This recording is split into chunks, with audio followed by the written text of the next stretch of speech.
Depending on my slave master for my ID, trying desperately to wake up at the end of my leash, itching for the truth like I'm infected with the fleas. Searching for myself, I have to go and ask Jeeves. It's important that we find out what our nationality, like who the heck are we before we hit captivity. Master cut my father overseas. We were humble and not as copacetic, cause the luxuries they offer took the bribe and coincided with the gods that they gave us. Welcome to the Search Engine International. Really sorry for the late start. Just trying to get in, which would not let me in just before. Elder Rawchaa, are you there? Can you hear me? Yes, I'm here. How are you? I'm good, sir. I'm good. I apologize for the problems just before. We have a show this evening for the listeners who are just tuning in. We have Irritated Genie back on with us. Just told that he's in the queue now, waiting to come on. Elder Rawchaa, before I bring him in, is there any announcements you'd like to make before we go into the show? Yes, first of all, I'd like to say all praises be to the Most High in the name of Yeshua. I want to say hello to all the brothers and sisters worldwide who are listening this evening. Thank you for your time and for your spirit being into the show and making the show what it has become. Also, just a quick announcement for those that don't know. Yes, the Hebrew and Bible Academy will begin this Sunday. So if you're looking to get in, send an email to gatheringas1@aol.com, and we can let you in. In the first week, we'll be dealing with creation. How was the earth created? How long it took for creation? The whole understanding on that, and going into really the beginning of what we call time, according to history, according to biblical history. Also, I would like to say shalom to all the brothers and sisters worldwide that follow the church, brothers and sisters who are really doing it, the elders and deacons that are doing it all over the earth. Big ups to all of you all around the world. The Most High see your work, and your work will not go on unrewarded. We will soon see Zion. So I want to say thank you to all the brothers and sisters that's holding the truth down worldwide. And real quick before Irritated Genie come on, I just heard Diag with these songs. I never heard the one he did on Yeshua just now. It's absolutely incredible. So that moved me in it because I was bobbing to it, but it was some truth all through it. So a big ups to Brother Diag. I mean, he's a very, very talented spiritual brother. For those who don't know, we have Irritated Genie on today, and like we promised, we're going to allow the brother to have the platform because instead of it being a disagreement, we must understand what our brothers and sisters are dealing with, even if we believe they're wrong. Okay? Then we can have some type of conversation based on what we can point to that might be incorrect, that lead us to the same place. But arguing and not understanding have been one of the biggest issues we've been dealing with for years. So we said that, listen, if the Bible is not the truth, if we're not Hebrews, if we're not Israelites according to scriptures, if we're not fulfilling the curses that are contained in the Bible, and if this is not the answer and the Pan-Africans have the answer, then we're more than happy to hear it. So we, without interruption, we're going to allow the brother for the first 30 minutes to bring forth everything he would need to bring. If that's not enough time, we'll give him a little bit more time concerning what is our origin, what is the truth concerning our origin, how did we get in this condition, and according to what he believed in the Pan-African movement, what is the answer? What would draw us together? What can we all agree with? And what is the truth? Is Pan-African religion, is that true? What is the origin of that? Is there any worships of other gods that we don't know about? Who are these gods? Okay, so we're going to allow him to bring it in whichever way he would like to bringing forth his understanding of the truth. Where is the truth? What books is the truth? What information we all need to come together and understand according to what our ancestors left us. Of course, everyone that listens to this show know that we believe our ancestors are the children of Israel, and that the people over in Palestine today stole our identity while we were in a state of ignorance and confusion. You know our stance on that, for those who are listening. The brother that's coming on is going to let us know that possibly we're not the Israelites, we're something else, and he's going to tell us, who were we? How did we become to what we are now? And he's going to tie in all the loose ends for us, hopefully. And also bring the answer according to the Pan-African religion or movement. Now, by no means do we believe that this brother, Irritated Genie, stands for or represent all Pan-Africans. All right? Everyone has, even within every group out there, there's different directions in which one would, you know, they have different directions within the same community. So we're not saying this brother represents the whole Pan-African movement, but he understands the religion of Pan-Africa. He understands, he studied the culture of it. So instead of us just shooting things down, and we want to understand, because we know that we as a people, we were in Africa. We came from Africa to America. But we believe, according to prophecy, that we went into slave ships, according to Deuteronomy 28, and we fled into the wilderness as a middle passage on our way to fulfilling the curse of Deuteronomy 28. So Africa, we did a lot in Africa. So maybe there's a place in which we can agree in Africa and see that we're talking about the same things and bring it together. If it be the Most High's will, if it be the Creator's will. If we don't come together today, at least we've heard our brother and understand what our people are dealing with. So without any further ado, we're going to bring in the Irritated Genie. I got you whenever you're ready. Shalom, Brother Gene. How you doing? I'm doing fantastic. How you doing?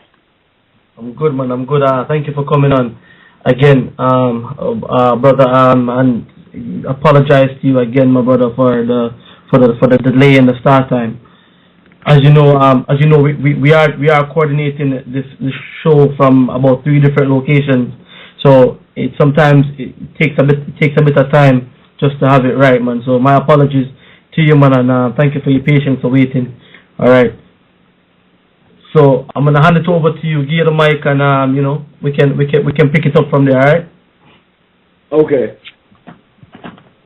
All right. I first want to thank you, brothers and sisters, for the opportunity to come and speak. I think the introduction was excellent in terms of establishing the fact that it's true.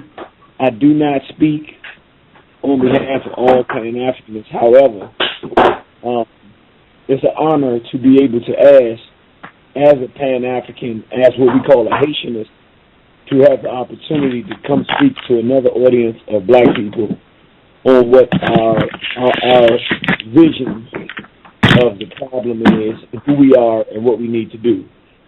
So where I would start is basically a historical perspective of where we're coming from. And I'm sorry, I can hear a little something in the background. Okay, I'm sorry.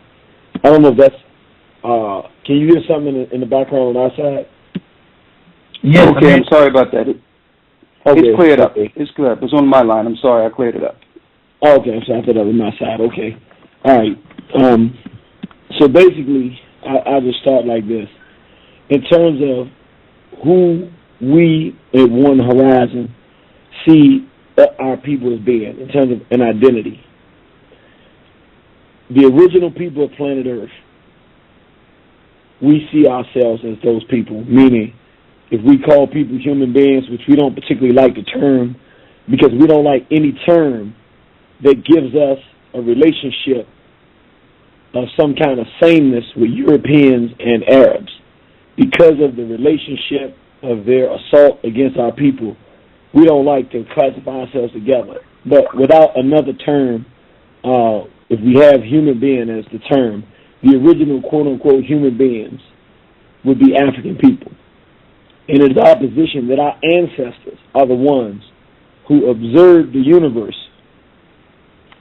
and were the first people to say, if you look at creation, those things that exist, something puts things into birth, meaning we didn't see that the blade of grass just popped up by itself. There was a seed that then grew the blade of grass. We looked and said, people don't just pop up. A man and woman come together, and then you have a child. So we saw that this phenomenon called creation existed, and that there was something that produced life. However, when we tried to research the origin of us, what we came to is the reality that, according to our understanding, the same creator that created this planet and the original blade of grass and the sun and the stars and the moon and the different planets and the different solar systems and the different galaxies is the same creator that created us as part of all those things. So that was the creative force that created us to be here. And so with that understanding, in order to capture the magnificence of that creative force, understanding that this thing is so magnificent that it can produce planets of which, honestly, as much as we see ourselves as the center because we are us, the chicken sees itself as the center, the dolphin sees itself as the center because it lives in accordance with its nature. We see ourselves as the center, but we understand that the planet Earth is a magnificent organism. It's part of a much bigger organism called a solar system, part of a much bigger organism called a galaxy.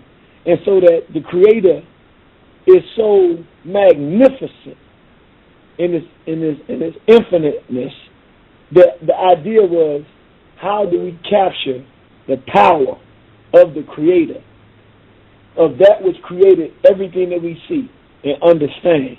How do we capture that in a way that's easy for people to grab and gravitate to and understand that this one force that's more powerful and more magnanimous than everything we can understand altogether had the magnificence to create everything that we can see and that we can't see and that we can interpret that exists in order for this universe and our life to be here. And the easiest way we found over the years was to capture that in a concept of, because we saw that the male and the female were the balancing forces of this universe, and they were the basic fundamental principles that created life: man, woman, male, female, black man, black woman, or original man, original woman, whatever term you want to use. The first two people, there's a masculine and there's a feminine. So we said the way we capture the magnificence of the Creator from our perspective is to say the great man with that masculine energy of the Creator, and the great woman, which is that feminine principle of the Creator that put this universal order of male and female principles together to create life the way we were created, a man and woman. That's how we capture. We call it the God and the Goddess. It's not that we actually think it's this real big dude standing up in the sky, in the middle of the sky, and he just standing up there like making stuff. But it's the idea that the Creator is so magnificent, so far beyond basic description that we can draw in ourselves, that to simplify in order to show respect for the greatness of us being created by this force that is so much greater than us, that's how we captured it. And then, in order to tie our understanding to the elemental forces that we see that the Creator created, whether it be the wind, the fire, the earth, the air, whether it be certain principles we see of flight from the bird, day and night, all of these different things that we study to understand, because we weren't studying to understand it from the perspective of trying to worship anything evil. The idea was this. What we start doing is, as we began to observe the things around us, and we're talking over the course of millions of years, as we began to observe and study, we start to realize that's a blade of grass, that's a plant, I'm a person. But if I study what that plant can do, I can actually find it has medicinal purposes. That if I get sick, it can help thin the blood maybe. And that thinning of the blood would take something that would otherwise be a blood clot and could kill somebody. Now I can use that. It will thin the blood, and now I live because I understand the circulation of the blood. It is not just about studying science. It's saying the Creator is the one that created this.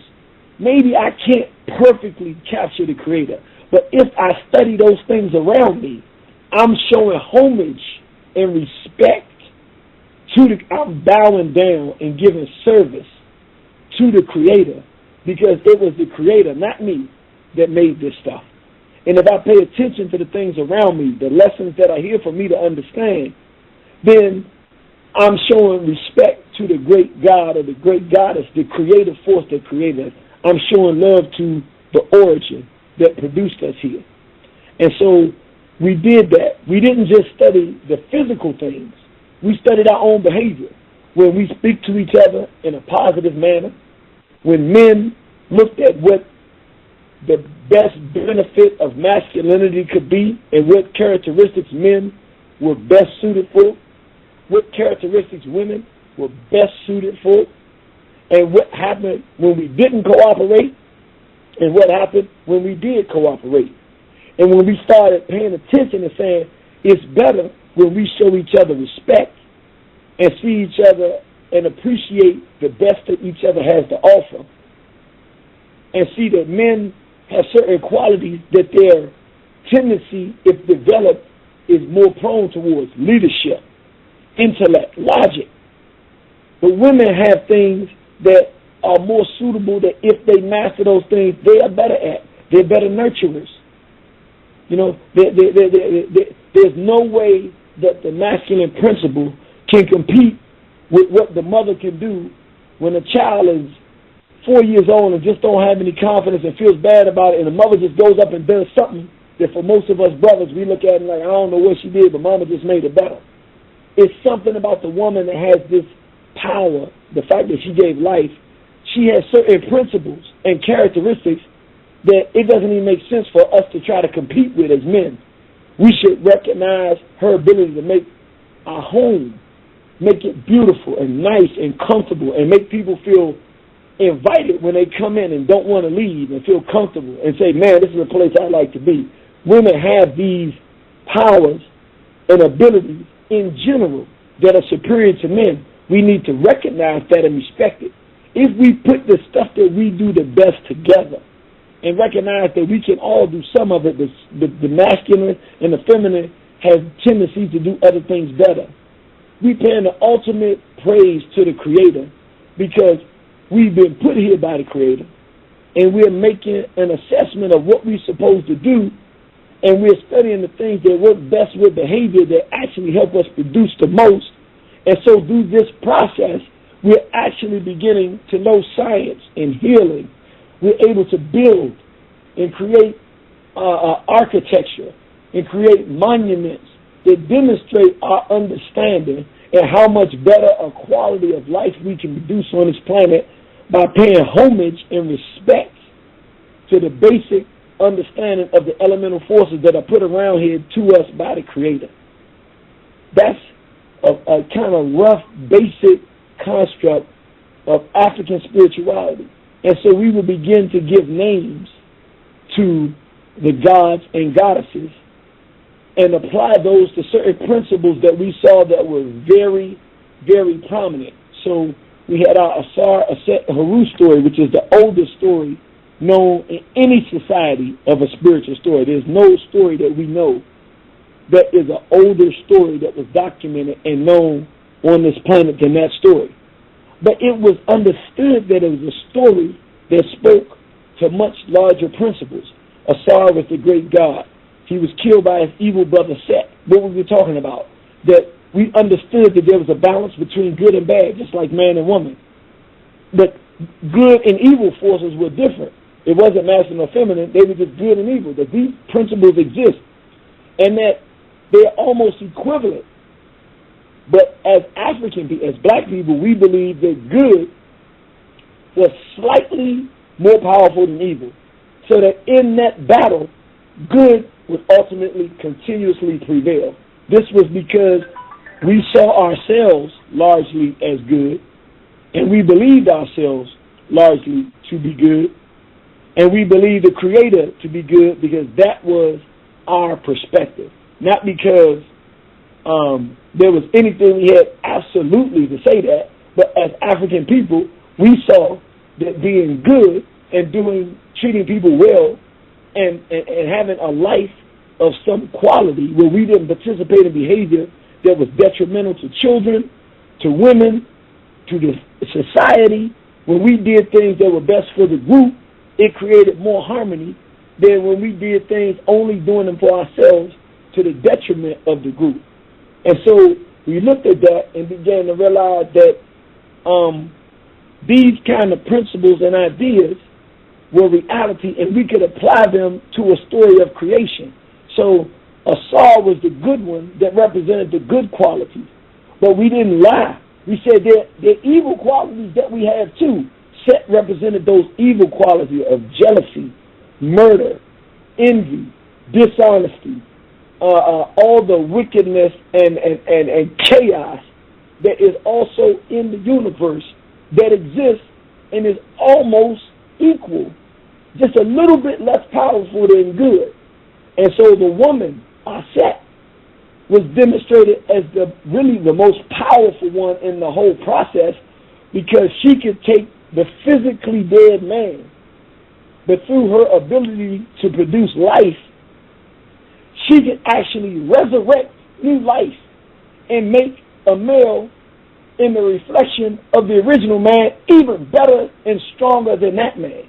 Meaning, even in the absence of the male physically, if there's a good woman who's a nurturer around, she can bring the same life that you saw yesterday again and again and again and nurture that life to produce greater things than you had yesterday, even in the time when it seems like there's no hope whatsoever. So again, our ancestors saw part of the story of our people that they put into a story about creation was that they had observed we have some horrible times that come and appear like there's no hope.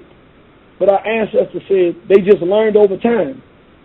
Don't give up hope and keep fighting, because good will overcome evil. And so in order to capture that idea that we should never quit and never give up and never stop believing in good over evil and never stop being willing to fight for good over evil, because good is stronger than evil, we even put it into the concept of saying analogy of day and night. Basically saying, you see nighttime, it gets dark. You can barely see anything. And if it stays like that forever, then it represents the condition of people in a bad condition. It can be dark and not look like there's any light that you can see a better day.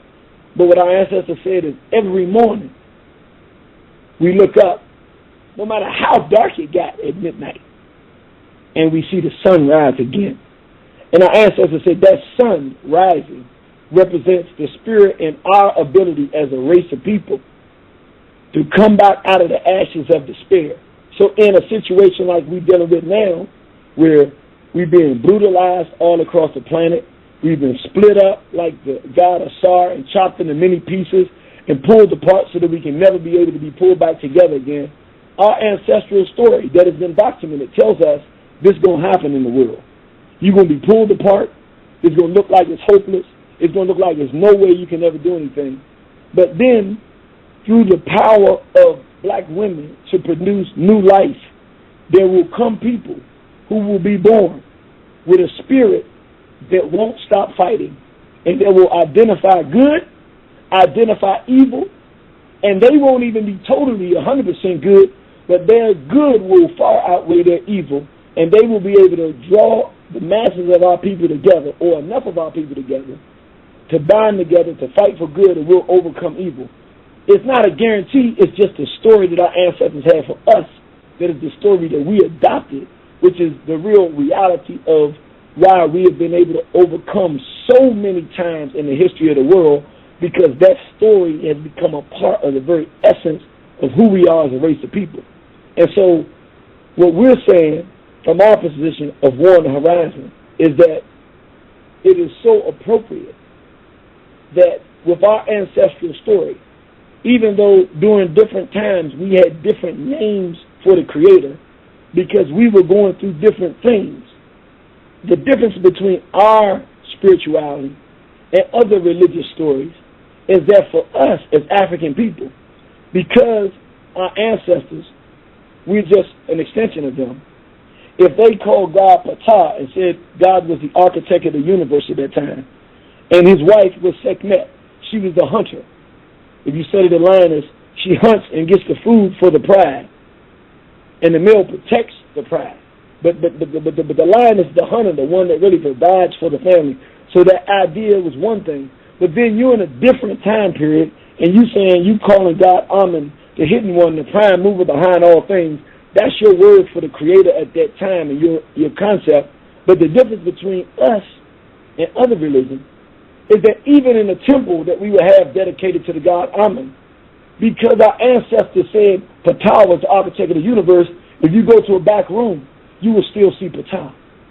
And so people will say, wait a minute, you worshiping many gods. No, we all Africans. And if we change the name for God today from yesterday, it don't matter as long as we are in control of it, and it still comes from our center, and it still says that we are the chosen people. Not everybody, not all humanity, but African, black people from this continent. We are the source of creation, and the Creator created us to be in leadership, but also to do right things and to overthrow evil when it gets out of control. And we establish dominion over this planet from our core in accordance with our understanding of the Creator.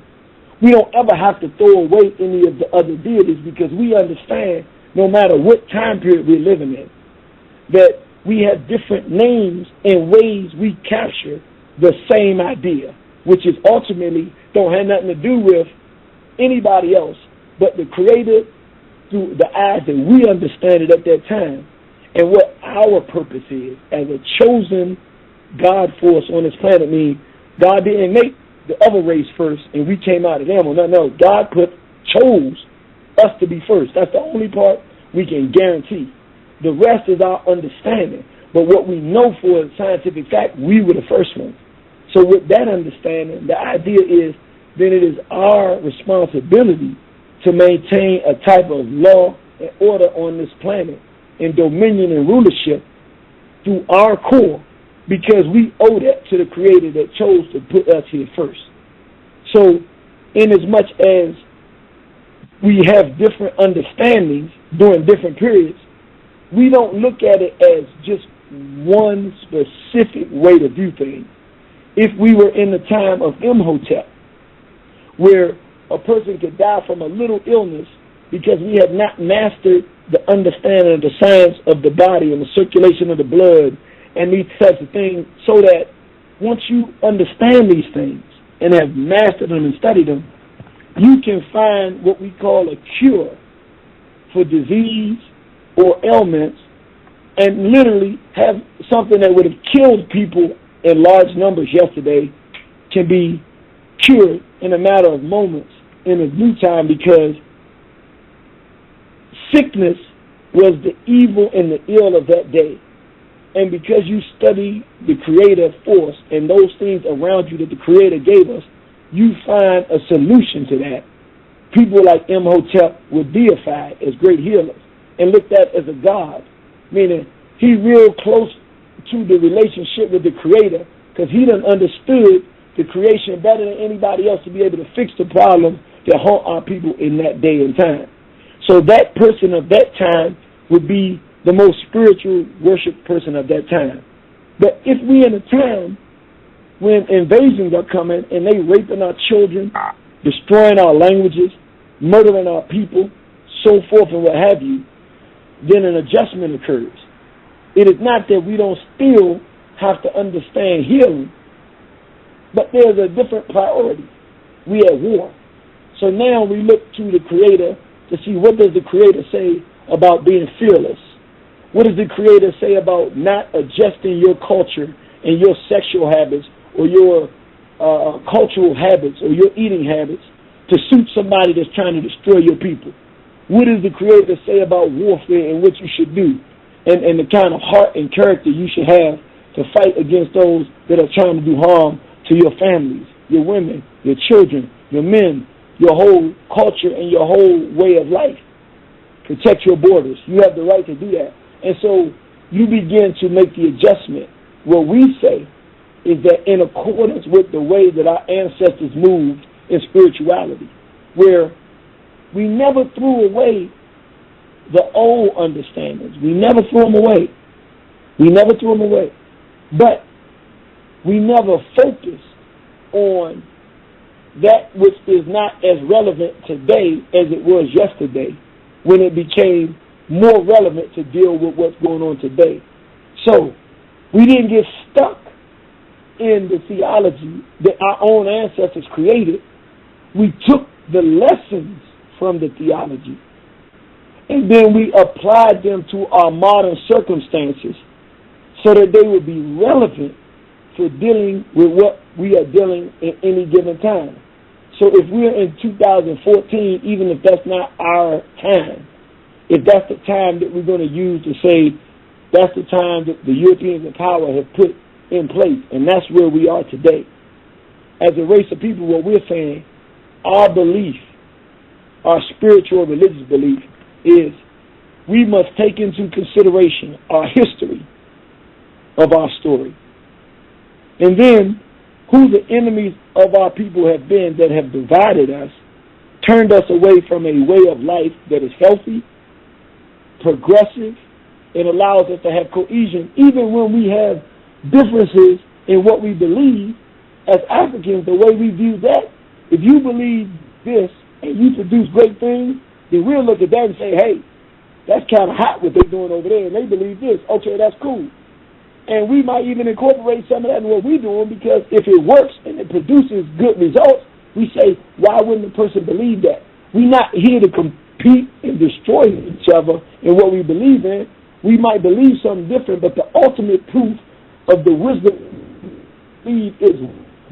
So in today's world, what we're saying is, in a world where whites have decided that they're going to exterminate black people, the original people, the people that, according to every archaeological, genealogical, and historical fact that is available, the clear, single individual race that was put here first, which is our people, the original people, since we are being exterminated, and we have the wisdom and intelligence to see that we have enemies that are working collectively to kill and destroy our people worldwide, it is time for us to have a perspective of spirituality that maintains the decency and integrity of our cultural wisdom of how we should treat one another, how we should raise our families, and how we can come together and say what things we can agree on and work with those things. And then those things we have differences on, fine, leave people spaces as long as it's reasonable to practice those. So if some groups say, well, we eat fish and we eat this, and that's our diet, fine. This group says, well, we just vegetarians or vegans, fine, and that group be that. If this group says, well, we eat this, we eat meat, that's fine. So we just say, what's not healthy? If this is something that's extremely like pork, for instance, not as a religious reality, but the fact that no one can make the argument that the pork and the salt related with that is not bad for black people. It's just not on a religious basis. It's bad for our people. Then we should be able to say, okay, this is universally bad for our people. We shouldn't do that. But here's enough room for different dietary ways that we work and operate. But let us as black people create the restrictions of how we eat amongst our own self. So if there are meat eaters, and people say, well, this is how fish should be prepared, you should catch your own fish, and these are places you shouldn't get the food from because it's been so polluted, it's bad. this is where you should get it from. If people are going to do all vegetables and they say, okay, you're going to be vegan, well, what are the things that are necessary in the diet for an African person to be healthy and get everything they need that they would be getting in some meat or something of that nature, that they won't be able to get that now, that they will be able to go forward and they still can get to be a fully healthy person. In other words, let's put aside the differences and say the major agenda today is not to determine our health, even though we have to do that. Our major agenda today is not to have the best, most accurate story of the Creator, even though that is important as part of our peoplehood. We are a spiritual people. We want to know the truth of the story. The most important thing today for us, since the Creator created us first, is to ensure the continuity of this race above and beyond any other race, no matter what that means to the other races. And now the question becomes, what is the spiritual context that we create, that we say this is what we believe, such that that belief system puts us on a platform that forces us to do what is necessary, if we believe this, to fight with our enemies. So what we say, these are just, again, people create their stories according to the foundational truth, but then also what they are going through at any given time in history. We would say, based on what we have seen, the God Amen is a war God, and we have fought wars and won with that God. He's not the only God, but we have substantial history of similar situations that we were in to what we're in today, where that is the God, the hidden one, the God of the perfect black, the hidden one, the prime mover behind all things, God of the perfect blackness, who requires us, in order to be spiritual, you must first protect your nation. In this case, our nation would not be a physical location. Our nation would be the interest of everyone that looks like us, from every shade of black, from very light to brown to jet black, that we defend this race and group of people around the world and defeat the enemies and destroy the enemies and the threats to our survival. And once we've done that, we've proven our worth to our Creator, because we've made sure that our race will continue to live. The goddess of Set was a nurturer who, when we were a dead people, Asar was dead. The black man today, no matter what we want to say, is dead. We got pedophiles running around, getting online before the world, telling people it's cool to rape black women, and they still walk around. We got pedophiles like Eddie Long raping our sons, and we let them walk around amongst us and then try to argue about who's the most spiritual. None of us can argue that we're spiritual, because our enemies rape our children and run in our communities and laugh in our faces, and nothing happens to them. So no matter what God we say we believe in, we do nothing about those that violate and destroy the very fabric of our race, which is our children. R. Kelly urinates on our daughters, the most precious gift we have, because these are the young ladies who will grow to produce the life of our race, come out of her womb, and we do nothing about it. So she cannot have any value and cannot feel that she has value, because she doesn't have men like the rest of the races do, who retaliate when she's brutalized and defiled. So for us, the call is to look at the spirituality that says our job now, the most spiritual thing we can do, is protect the future interests of our people. And that the spiritual debates are cool if it's just about having the best understanding of truth. But if it will not produce dead enemies who want to violate our children and our families, if it doesn't produce law in our community that says there's certain things that won't be tolerated, and our children will not be going around being fools, they're going to learn and be educated, they're going to have self-respect, they're going to love themselves, they're going to love their brothers and sisters, even through our differences. They're going to respect each other when they see each other, and our sons are going to protect their daughters with their lives and with the lives of those who would violate those daughters at all costs. If we don't produce that, there's nothing spiritual about us. We're saying our God, Amen, and our goddess, our Set, has requested for us in this world that we live in today to put aside our differences in order to make war with those who are trying to destroy us. And war is not just physically going out and physically doing things. It means that if there are words like the N-word, which is a negative word which hurts the self-esteem of our people, that we be mature enough to stop debating it and just be some mature African people or black people or original people and say, you know what? We have so many terms that we can use to describe our people. It makes no sense to defile our people with the terms our enemies have given us to destroy ourselves. Let us stop being immature and fighting to do harm to one another and stop doing it. Let us not make excuses for why, even in the worst behavior that our women can be involved in, why they would be bees or hoes or rats or these filthy things, no matter what condition they're in, to some degree it's our fault as the men because we haven't protected them. When do we say, as men, we're the ones who determine what they will be called, what they will be looked at as, and how they will be protected, and we decide because we say so, no one will be able to use words that violate the preciousness of the black woman without consequences. We're us jacking them up and saying, watch your mouth, and if they won't wash their mouth, then maybe we clean their mouth out. To say, these are our women, you cannot do it. It's not a debate. I'm not going to talk to you about it. I'm going to enforce my God-given right to exert my will upon you to make you show her respect. And when you don't, to demonstrate to the world the pain that is a consequence of the disrespect of our women and children, such that our spirituality is not demonstrated in what we say we believe and what we talk about, but people can feel the weight of our spirituality, where people want to show us respect because we're really spiritual, meaning if they don't, they're going to pay a price, so that they feel like they get the wrath of God when they cross the interest of the survival of African people.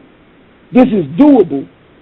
It's able to be accomplished, but we would rather debate things that are not going to lead to the kind of organized unity that financially, if someone wants to put out negative messages about what they call our women, that we can organize our people and bankrupt them so that they can never make another dollar ever.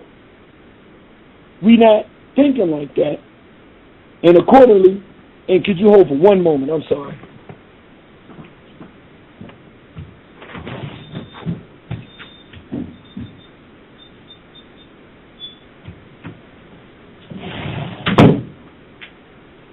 I apologize for that. We have to understand that it is our responsibility to make this world. We can do it, but it will require us all, not just, I wasn't born with this understanding. I wasn't born to know what it is you gave me the opportunity to do today. And I would not have chosen this. When I was young, I would have chosen a world where we can all get along, where you just do the right thing and things work. That's not the world I was born into. I've spent my life trying to find out what can we do to fix this problem. And none of the answers I was looking for I got. The only thing that I've seen that can be demonstrated that will work is things that we've done in the past, which is fight, which is stop negotiating our condition and the final result of where we're going to be as a race of people. And I'm wrapping up here because I know you gave me a certain amount of time and I want to respect that, so I'm just finishing up here. What my study and research and analysis have shown is that there's one way for a race of people who want to get out of a situation like this to get out. They put their differences aside. It doesn't mean that they don't recognize their differences. They just make sure that they don't cross each other with those differences. And more importantly, they look to what brings them together and what they agree on. And in this world, I believe for African people or black people, the three things we agree on that we can organize around: being straight, meaning heterosexual, a black man is supposed to be the black woman, and any kind of relationship outside of that is unacceptable. A consenting black man, a consenting black woman, because that produces our race. Anything outside of that is totally unacceptable without negotiation. Being black meaning knowing that we are one race of people that don't need to be inbreeding and recognizing others' importance over our own. We are the most important thing on this planet.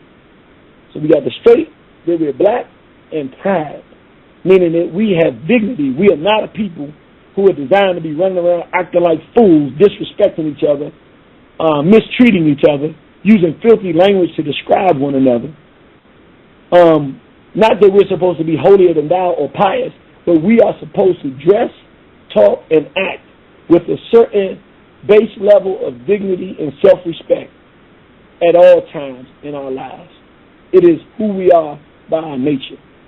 And so these are the things we should galvanize around and recognize and identify the white race, the Arabs, and various others that decide to do harm to our people, and identify them for neutralization. We must neutralize their ability to do harm to our people and threaten our survival. And once we have secured a definitive guarantee on our survival by eliminating all the seeable threats to our continued survival, then as a race of people, we'll be in a position. At that point, I would love to step down and let whoever is best suited to come up and say, this is the direction we go for eternity. I don't really care at that point because I've done my job. So at that point, I wouldn't even want to be in the conversation. I'll let others make the decision that need to be made for where we're going to go or how we're going to get there. But at this point, and it's the last thing I'll say, it only boils down to one concept if we're talking spirituality and religion, and that is black survival and dominion, meaning we got to make it through these miserable times we're facing. We got to stand up and look the enemies within our race in the eyes and eliminate their damage to our people from the equation. And we got to look at the enemies that created these enemies inside the race and look them in the eye and deal with them. And then anybody on the peripheral that's still around in, we got to look at them and say, hey, you do understand what's going to happen to you if you get out of line, and decide what we do then. And once we've done that, in my opinion, for this millennium, we've done our job. And then the next task that the Creator has for us will be something we can determine after that. If we don't do this, we won't be here, so it won't matter. And that's what I would have to say. Thank you for the opportunity to put that on the table. And, I'm sure people have some disagreement or things they would like to say, and I have no problem with any criticism anybody would have at this point. Okay, brother, and we thank you for your insight and bringing the understanding from your understanding of the Pan-African movement. And first off, brother, I would like to say a lot of areas you went into, we can agree 100%. There shouldn't be no disrespect. We should be more family-oriented. And all the things that you said to protect one's existence, we understand that 100%. And even though it went in a different direction, I respect your valor and some of the things you're bringing, because what it says in Scripture as far as how we need to treat one another and how we need to come together, you exemplified. Matter of fact, you actually brought forth a lot of what we believe in understanding. But here we are now, and that's why I wanted to have this discussion to hear you first. All right.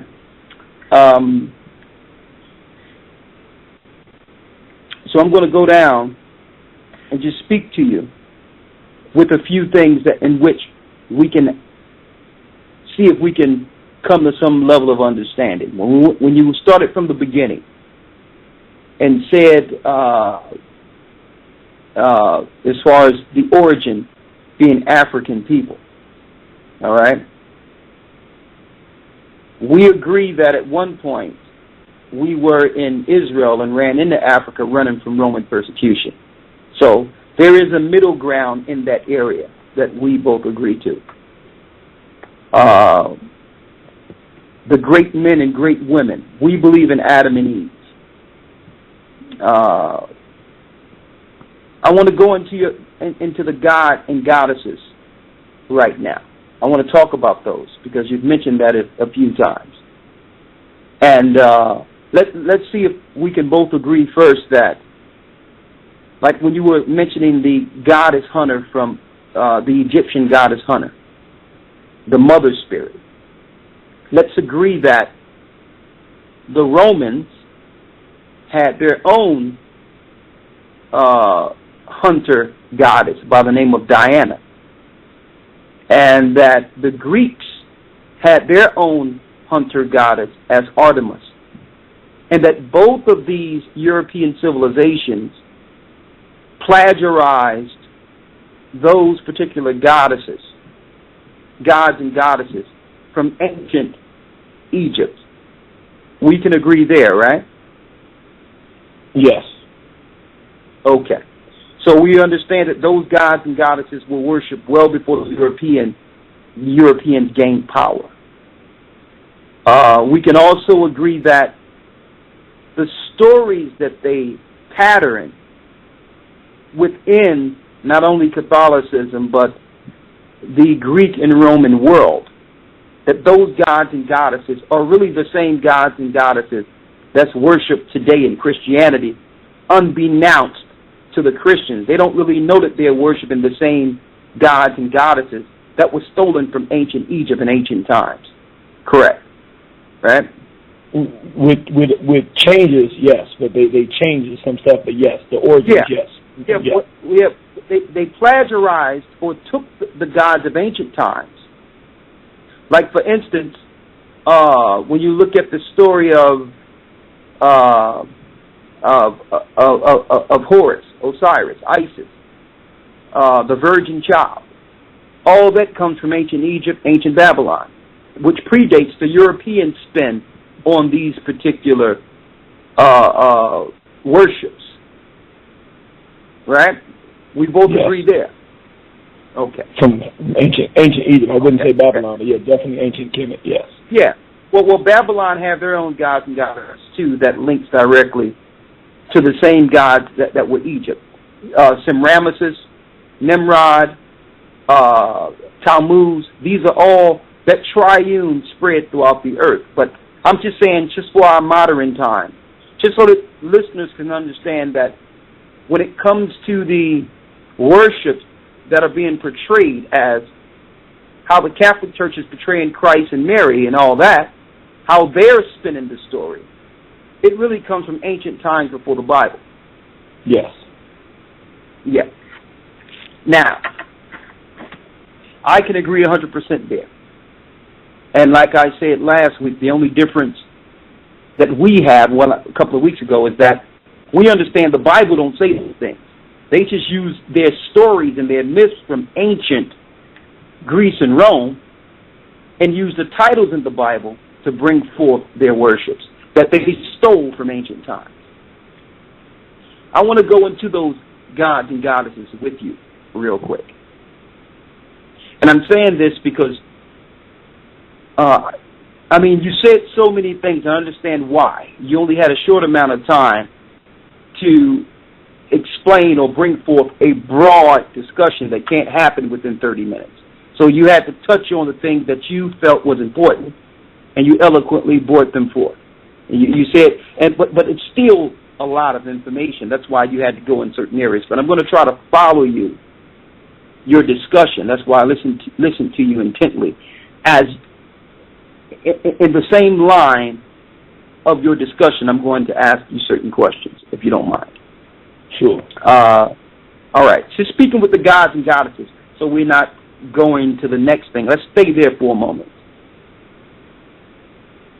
In your discussion, you said that there would come a time in which no matter what someone believes in, what this group eat this or this group do this or this group do that, that as long as we can come together on some common ground, that will just, to some degree, ignore the laws within a specific community that don't agree with you, but still agree with who the enemy is. Am I saying that correctly? Did I embody what you said when you said that, okay, some people may eat this or eat that, some people may do this or do that. We may have disagreements, but we have to come together against a common enemy, even though we have those disagreements. Yes. Okay. I just wanted to make sure. All right. All right. Now, going into the gods and goddesses, right? Mm-hmm. And I'm going to just ask you plain out, and then we're going to go to the next point. What gods and goddesses? Let's stick there real quick. Who are they? Who worship them? What gods and goddesses you feel should be worshipped, and how do you worship them? I'm just asking that in general. Okay. And this does not, I want to be clear when I say this. I'm not saying that the Asar, Aset, and Haru story is not the centerpiece of our race, because it is, because it's our oldest and most sacred story. What I am saying is, in the modern context, the gods and goddesses that I would look to at this point to simplify things in a way that streamlines it is Amun and Aset. African people, black people worship them. And then Europeans who did not have religion when they came into Kemet began to worship them because they did not have, or Asiatics, they did not have religion. This was the only thing they could worship if they were going to worship. So they did it too. But this comes from the African core of black people. And the reason I picked those is because we are in a state of emergency and warfare. Amun is a war god who embodies the concepts of Asar being the great father, Set, who was evil, but in Amun he's not evil, but he demands that you be militant and aggressive enough to destroy your enemies in order to protect your people. So that concept of a fighting, angry, war spirit of Set is captured in Amun. And then Haru, being a warrior who fights evil and overthrows the army of evil to restore balance. In Amun, you get all of those.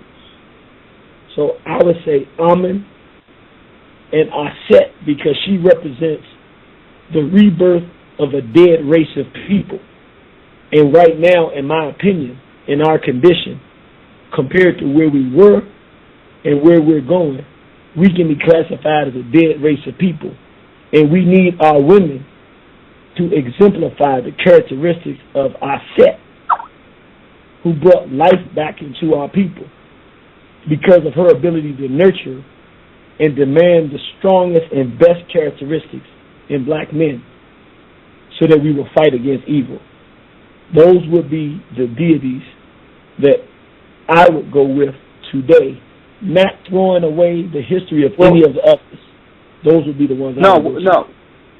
Yeah, but what I'm asking is in general, like for instance, and what I ascertain, and I think it's coming together for me, is that, and you respect and understand that you have a specific agenda, and as far as what you feel you can do to protect the people, and what your concept is based on what you feel is imperative in the time we're in.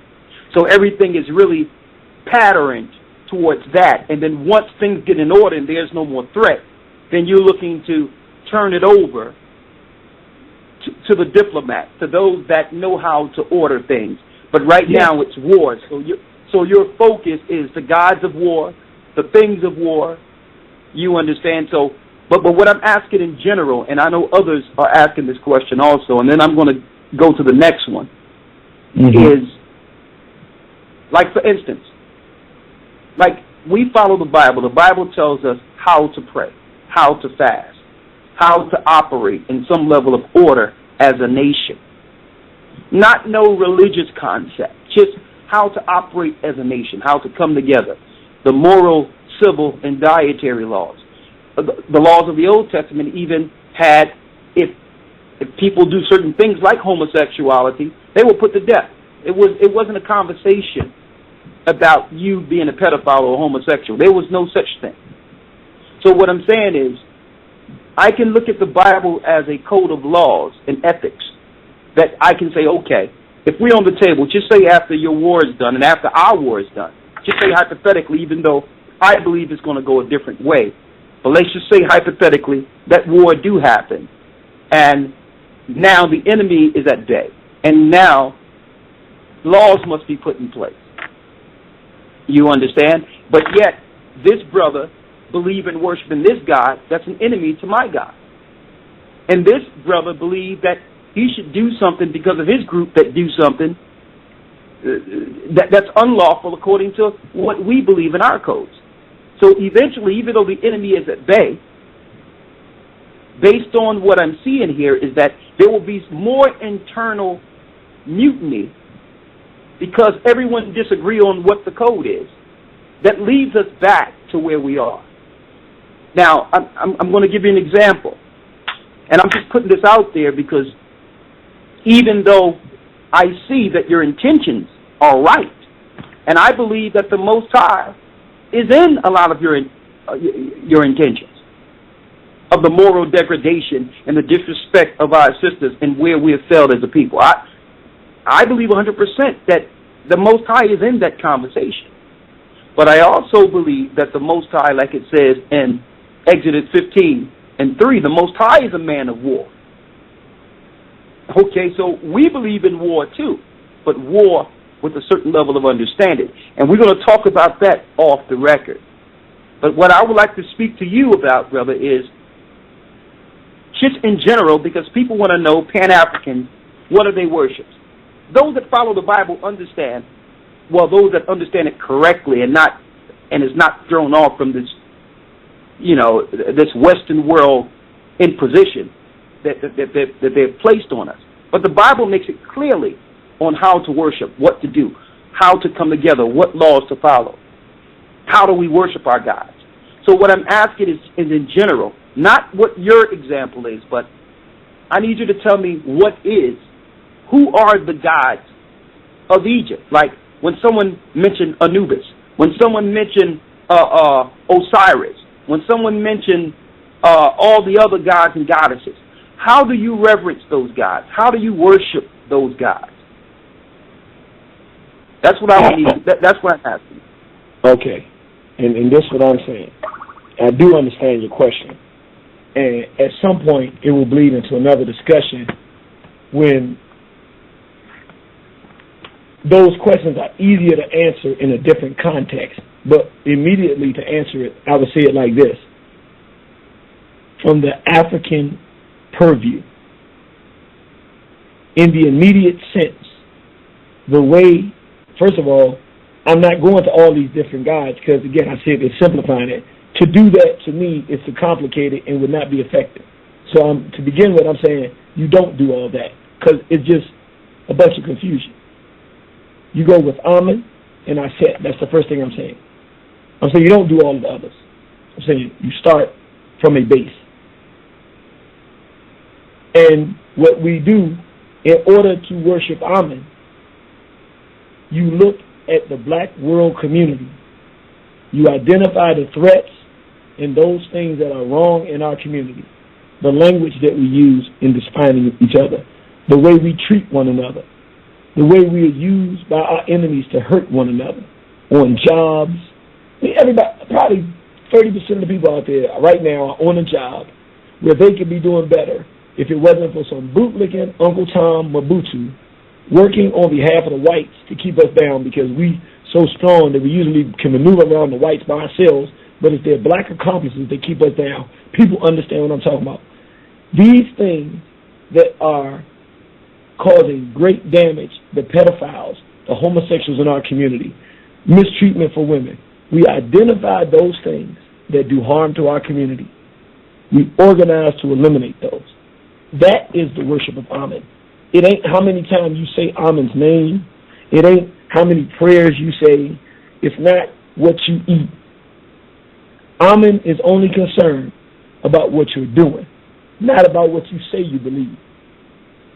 It's a God of action. That's why I say we don't look at all the million different gods, because they each were there to represent a period of time when there was a focus. The focus today is survival. Amen has called for us to put aside our differences, and the way we worship is what we're doing right now on this radio. We're talking through. We don't have to agree on everything, but we're trying to get common ground so that we can protect the interests of our people. That is warfare. It don't have to be, we ain't outside, we on the internet, but people are listening, and they don't have to agree with everything. But they do agree when we say people are raping our children. That is not a small issue. That is a huge issue, especially for anybody that's been through it. They can tell you this thing is a problem, and it haunts a person for their life, and they got to keep fighting it. It would be an easier life and a more enjoyable life if a person didn't have to deal with that pain. So we organize to stop our children from having to deal with that pain. That is the worship of Amen. How do you worship Aset, the goddess? You treat your woman with respect. You demand that she dress with respect, that she treat herself with respect, that she love her natural hair. She should not be dyeing her hair and getting products to change her hair from the state that God put it in, because she's more beautiful in her natural state than any other female on this planet in a made-up state. It is not acceptable for her. She should raise children to be courageous, responsible, and respectful. How do you worship Amen as a man? You be the kind of man that woman can show a child and say, you little girl should be like your daddy, with his courage, his intellect, his wisdom, and his consistency of being a father and a strong fighter for our family. You, little boy, one day you're going to be even stronger than your father, so you learn all the wisdom that he has. But if we are not men that our women can point to with those characteristics that are valuable, if the black women that are listening can't sit their children down at the thing and listen to this dialogue and say, listen to the grand baba here that invited Irritated Genie on it. Listen to the respect he shows him. Listen to how Irritated Genie, even though he may not agree with the whole platform, that all the stuff we agree, he shows us respect. This is how real men dialogue and have disagreement. If they can't do that, then you and me, brother, we are not the men of Amen, of our God, to be able to demonstrate what manhood is for our women to even nurture a child. They don't even have no examples. So we do it by what we do, not by nothing we believe. Okay, I understand that, but what I'm asking, I understand the code of us respecting each other. I got that. You hit that home. But what I'm asking is, people out there would probably ask, well, is there an established way of worshiping gods of ancient Africa? And if there's not, then that's okay. If you're saying that it's just the way we are and the way we be as far as morally righteous towards each other, then okay. But what I'm asking is there an established way of worships? I'm giving you the answer. I'm saying, okay, all right. No, but I'm not saying what you said. That's not what I'm saying. I'm saying the work that you do after identifying the problems in our community to fight and fix those problems is your worship. Sitting on your knees and praying, and that is not a spiritual worship. That is an exercise. For Africans, okay, I wasn't saying it. I wasn't saying it in comparison of how Christians pray. I was just saying that just for knowledge's sake, how did the ancients deal with the worships and reverence of their gods? Okay, I can speak to that, but I'm just be honest. In the context of what we're talking today, I'm talking Pan-Africanism. It's irrelevant because the only part of it that's relevant. No, I'm saying the only part of it that's relevant. They did it in the context of whatever they were dealing with at that time. So if they were dealing with invasion, the way that they worshipped Amen was they won those invasions. If they were dealing with great sickness, the way that they did it was they studied science and they found healing for our people. It wasn't what you said or the types of prayers. We did have prayers and we did have ceremonies to our ancestors. We had, but those were ceremonial things. The real spirituality was not in the ceremony. It was in what you did after the ceremony and what you produced. The ceremony was the celebration of the actual deeds that you did to correct the wrongs and the ills of the time. So the ceremony, we can talk about at any time because you can always make a ceremony. But the ceremonies that we have are celebrations of things that are done. What I'm saying is we've forgotten to do things. We want a ceremony. The ceremonies are supposed to celebrate things that are being done. We ain't doing nothing, so we shouldn't be having ceremonies at this time.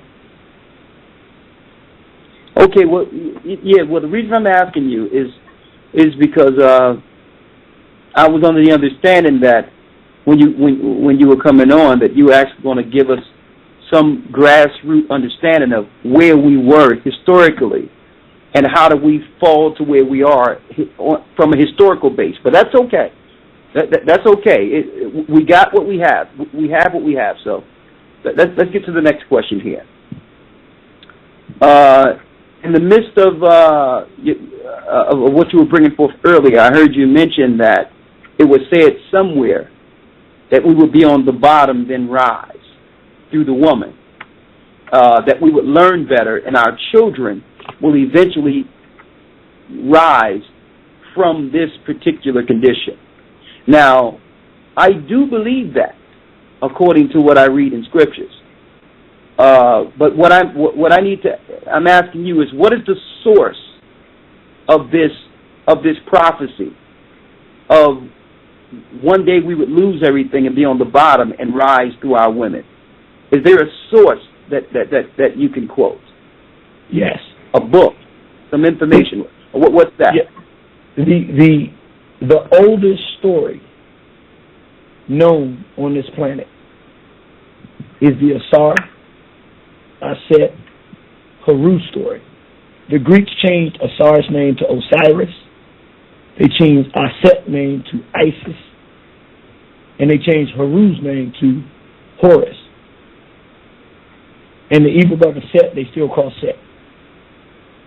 That story that our ancestors passed down for countless thousands of years, the oldest story in the world that is known and documented, that very story itself is the story. It can be found where?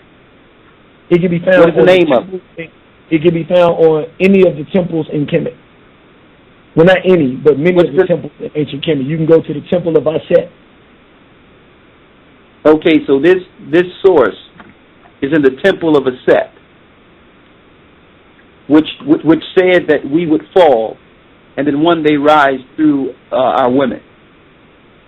Let me say it differently. It predates that. This is a story that you can find documented in stone in Kemet, but it's a story that passed down before we wrote it on those stones. That's how they got on the stones. It's the oldest story known to man. I understand what you're saying, but I'm asking for a source. Like, what is the source? Like, what is it?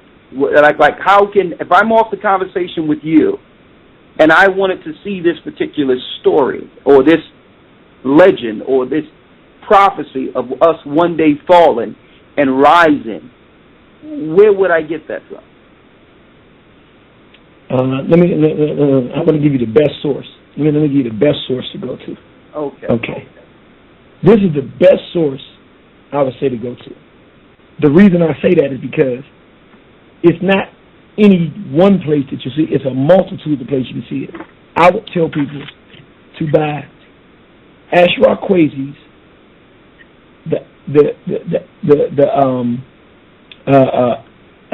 Christianity, the stolen religion from Africa 1 and 2. If you get those Christianity, the stolen religion from Africa, from Kemetnu, KEMETNU.com. That's KEMETNU.com, Kemetnu.com. In order, Christianity, the stolen religion from Africa, parts 1 and 2. When he shows you the stories, he'll show you the stories in more than one place. So you don't have to just use one source. You can look at the stories in multitudes of places where they're told. The story, the statues of the goddess Haset are in Europe, where they took them from Africa. They're in Africa. They're in almost everything. And he documents it to show you. You just have to go to one place. You'll hear him tell the story. You'll hear him show where you can see the story. And you'll show the multitudes of places that you can see the story. And it's been retold over and over and over again by different people. Same story. Okay, but right now we don't have the source. Okay, that's good. It's okay. Let's get to the next one here.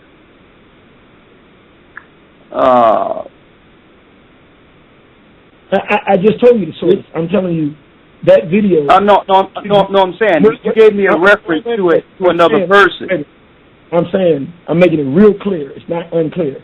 I'm saying there's more than one source, and I'm saying he documents and shows it, so it's available so that you get it in more than one source. And I gave you the specific source you can get to tell you the different sources where you can find it.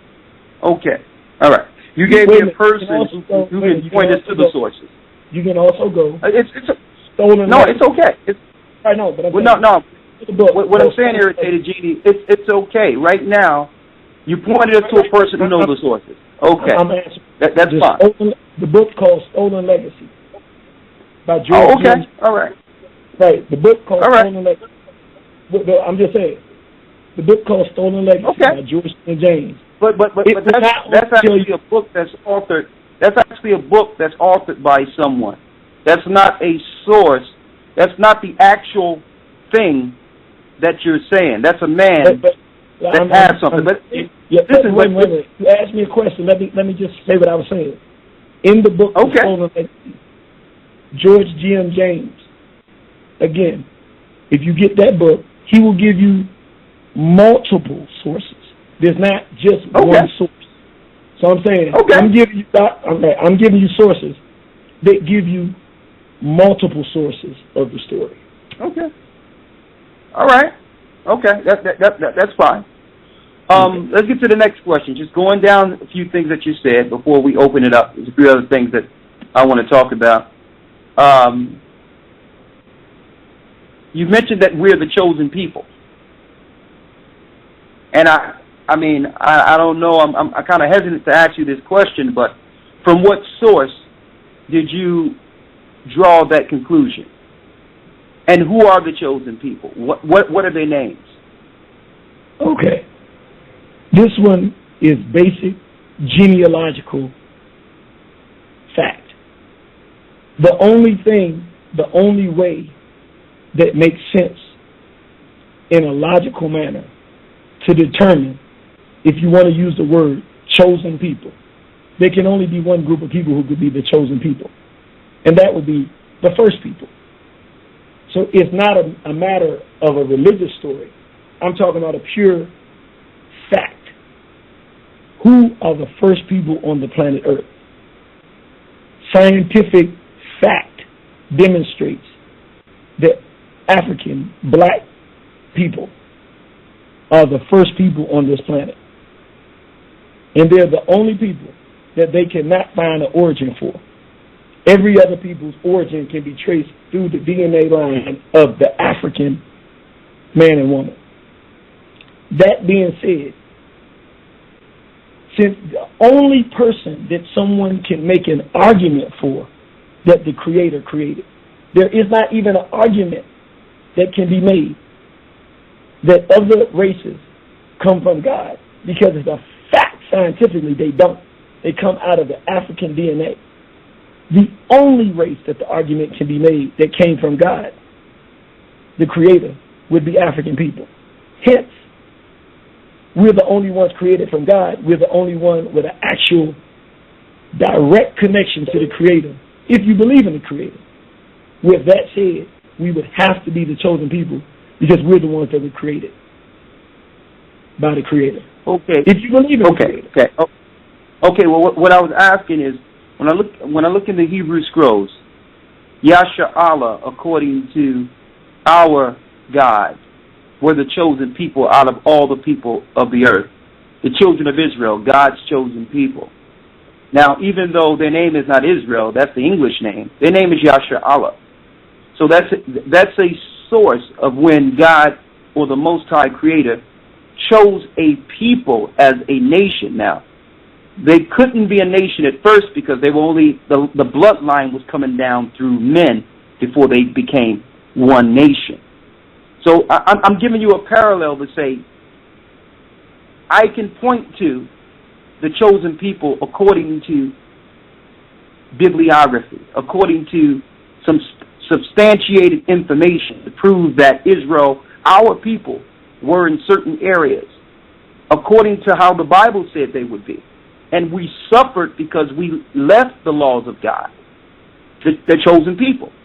So when you mention that word chosen people, what pops out to me is our ancestors, the children of Israel.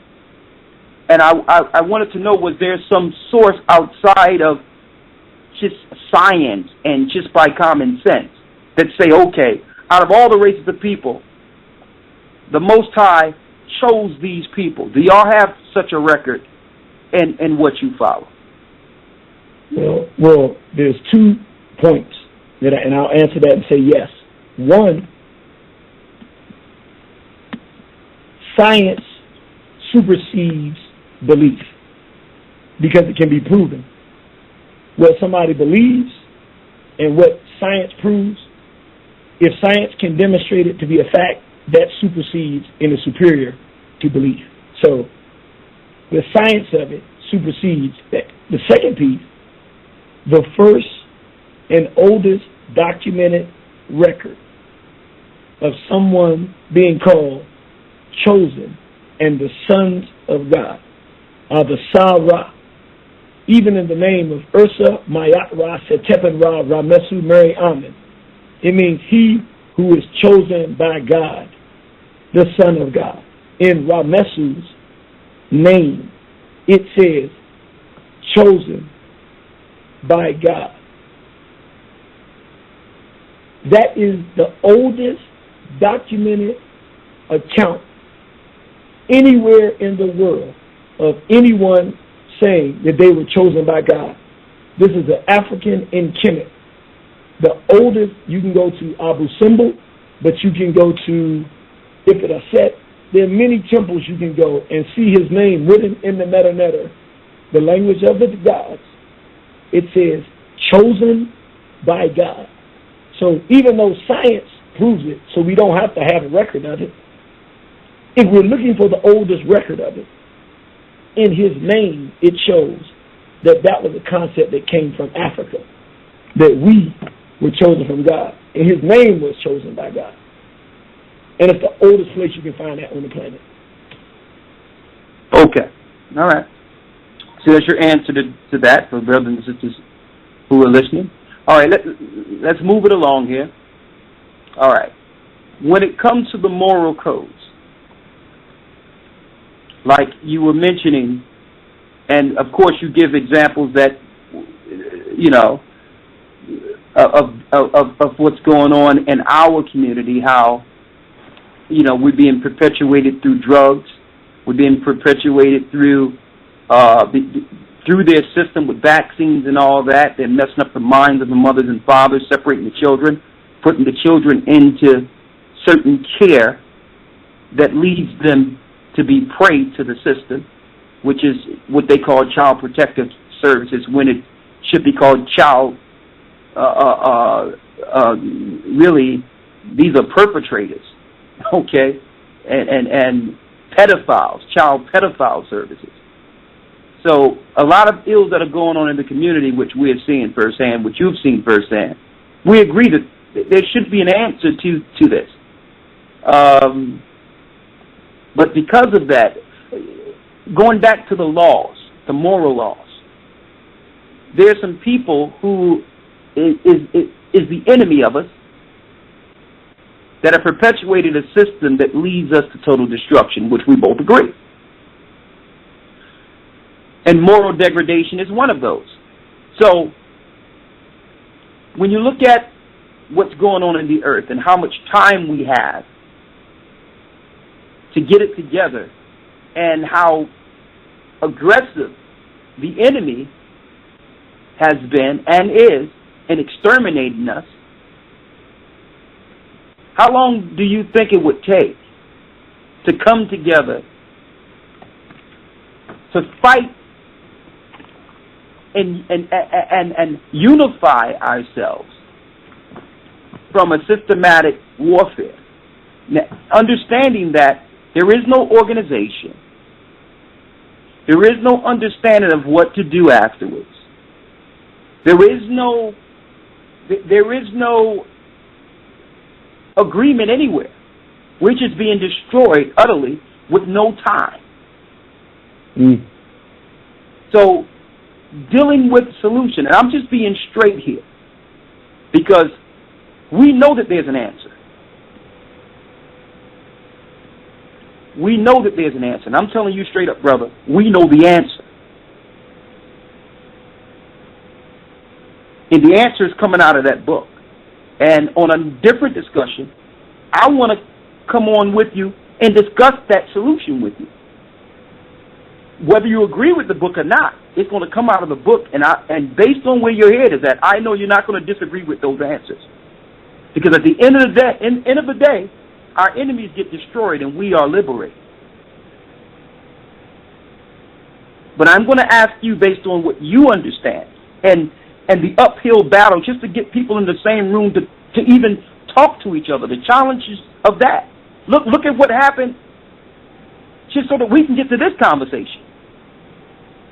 So understanding that they have played on us so hard to the point where getting 100 people together to agree on something amongst us is a task in itself that may take many years.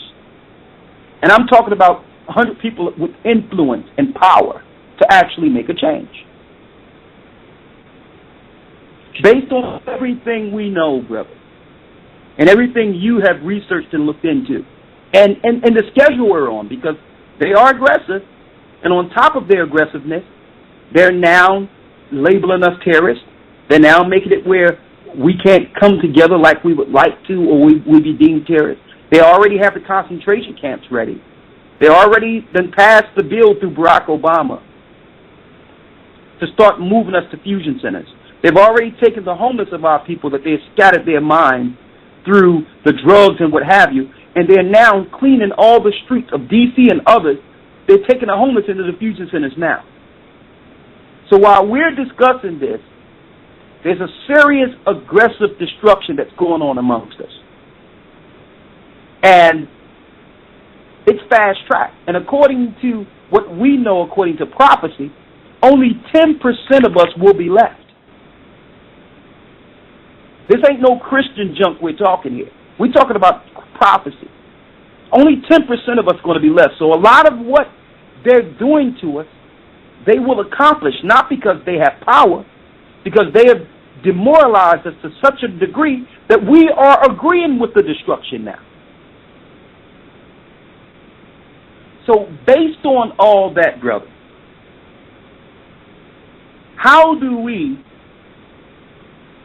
what would be the plan to get people together with influence in enough time to do what you're saying need to be done? Well, it's an excellent question.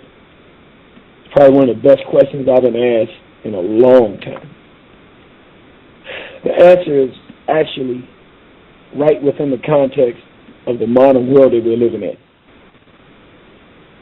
The last time that we had an issue that could galvanize African people worldwide and encourage us to come together across our differences was when the most honorable Marcus Mosiah Garvey started the UNIA, the Universal Negro Improvement Association.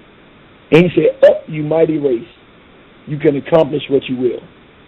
And because black people around the world were down, his message of upliftment reached black people in all the corners of the earth. And they responded. What we have now is the first time since then that the European has hit on a trigger pulse of our race that's so sensitive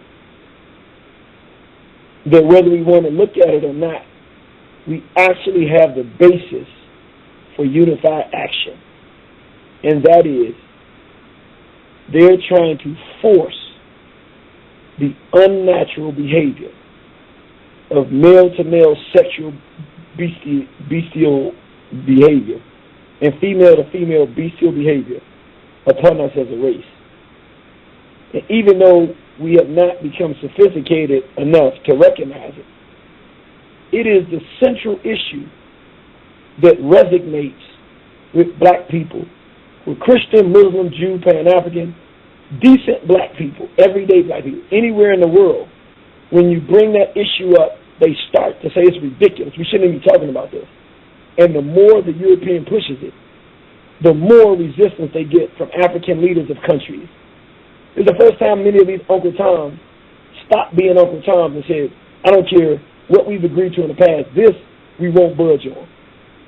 We actually have a pulse issue now that will allow us to temporarily leave our differences to the side because we all agree on it, and it's a war, which is an overt war. It's right in front of our face.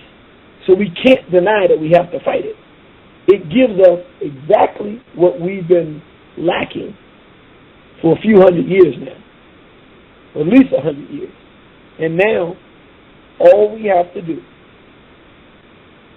is take that issue and agree that we're not going to tolerate it and we're going to resist it.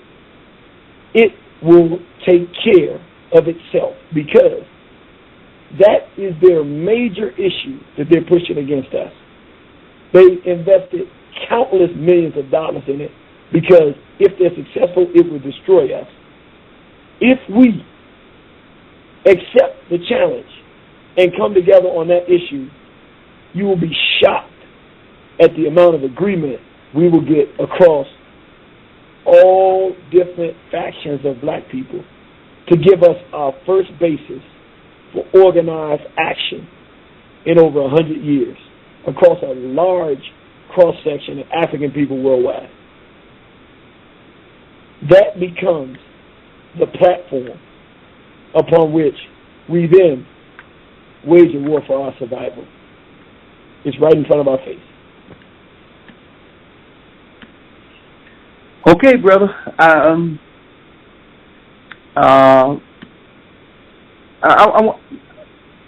got one more question, but I want to put this out there. In Jeremiah, it tells us, and the Most High poses the question, "Why trimmest thou way to seek love? Therefore thou hast also taught the wicked one thy ways." Because I notice there's a thing in which, and rightfully so, and I'm not giving no one a pass, that we have learned a lot of wickedness from the European powers. But I'll tell you something, brother. It comes to a point where we have taught them a new level of the wickedness they have taught us. I look at the flamboyant homosexuality, and I see how you deal with a lot of all the conversation online. I actually wouldn't seen a lot of your videos after the discussion. And you don't see a lot of other nations who are homosexuals acting like our brethren. that are turned out and act with all the pink on and just acting utterly just disgusted. And I'm saying that because, yes, we can point to the enemy, but we fell because of us. We fell, brother, because of us, not because of the enemy. Now, I'm not saying that we are to ignore a smoking gun right in our face. But I think that I can understand why the Most High had told us that only 10% is going to make it. Because we don't want that, brother. We as a people, we don't want to be liberated. We don't want to fight. We don't want the truth. We want the world that Satan had provided. So to organize what you're talking about, I mean, from a physical standpoint, brother, based on the fact that the majority of the warriors that would war on the physical side don't want it. And I'm just being real with the numbers here. The reason why Marcus Garvey and others were able to do what you mentioned earlier, brother, is because that was a time in which we were still morally intact. We didn't want the world. We all were dealing with the same injustice at the same time and understood it. But the people today, if you want to say black people, they don't understand that they're in captivity. They don't understand that no more. They don't care. They're not looking to be galvanized or separated. They love what this is. And brother, this has been a serious progression by the enemy to make it where we would love our condition, to the point where we're not looking to be liberated. We'll rise up for a second, but we're busy. We got things to do. We have a world to attend. We need to sin. So, brother, let me tell you, I respect your valor. I understand your courage. I understand everything you're bringing forth, and I want the same things, brother. But I'm going to say, we're going to have to talk on a different discussion outside of here. It's why I allowed you, and I'm glad I had you on, so that you can say your piece and say what you're bringing forth and what you understand, and even talk about the things that you wasn't sure about too. But you have a strong conviction on the things you believe, and what you believe, brother, is true. I'm not speaking of the God thing, but I'm speaking of the love for the people. So we're going to have to have another discussion in which, in a discussion, and you can ask me questions and everything, in which I'm going to go into the Bible and give the answers. And I'll tell you this. All those in the Pan-African community, if they were to follow these directions and understand it, it would be no problem. They would totally agree with it, and it would give them an idea how to execute it.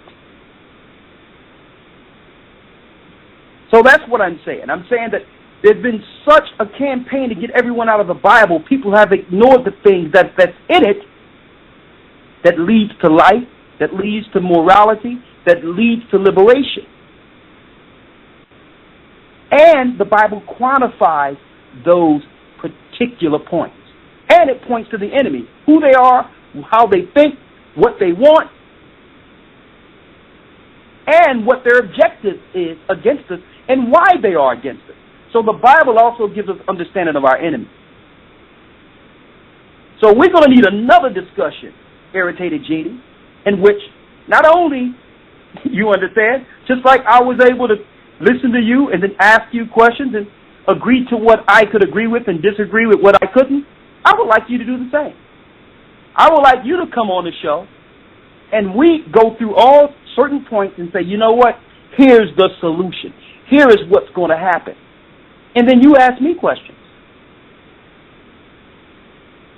You understand? And because what I know Irritated Genie, is that there's not enough time for what the Pan-African community solutions, the solutions they're bringing forth. There's not enough time for it. There's not enough time. We're behind the 8 ball. We're in the 11th hour. But there is a time for those that are conscious like yourself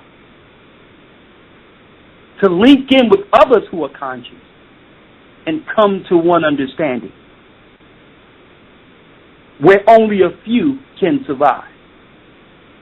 Now, I purposely, even though I don't disagree with your guys and who you mentioned, I purposely on this show, brother, didn't attack who you worship or attack the God. I could have went into certain history, but you know what? I'm not even going there with you, because I think that through those offenses, it leads us to walk away offending each other. I believe that if you've seen the answers and you know that you knew the God that gave you those answers, you would follow him. That's what I not only believe, I know. So this is the one, and I want to be clear. I have tremendous respect for what you did by allowing me to come and do this.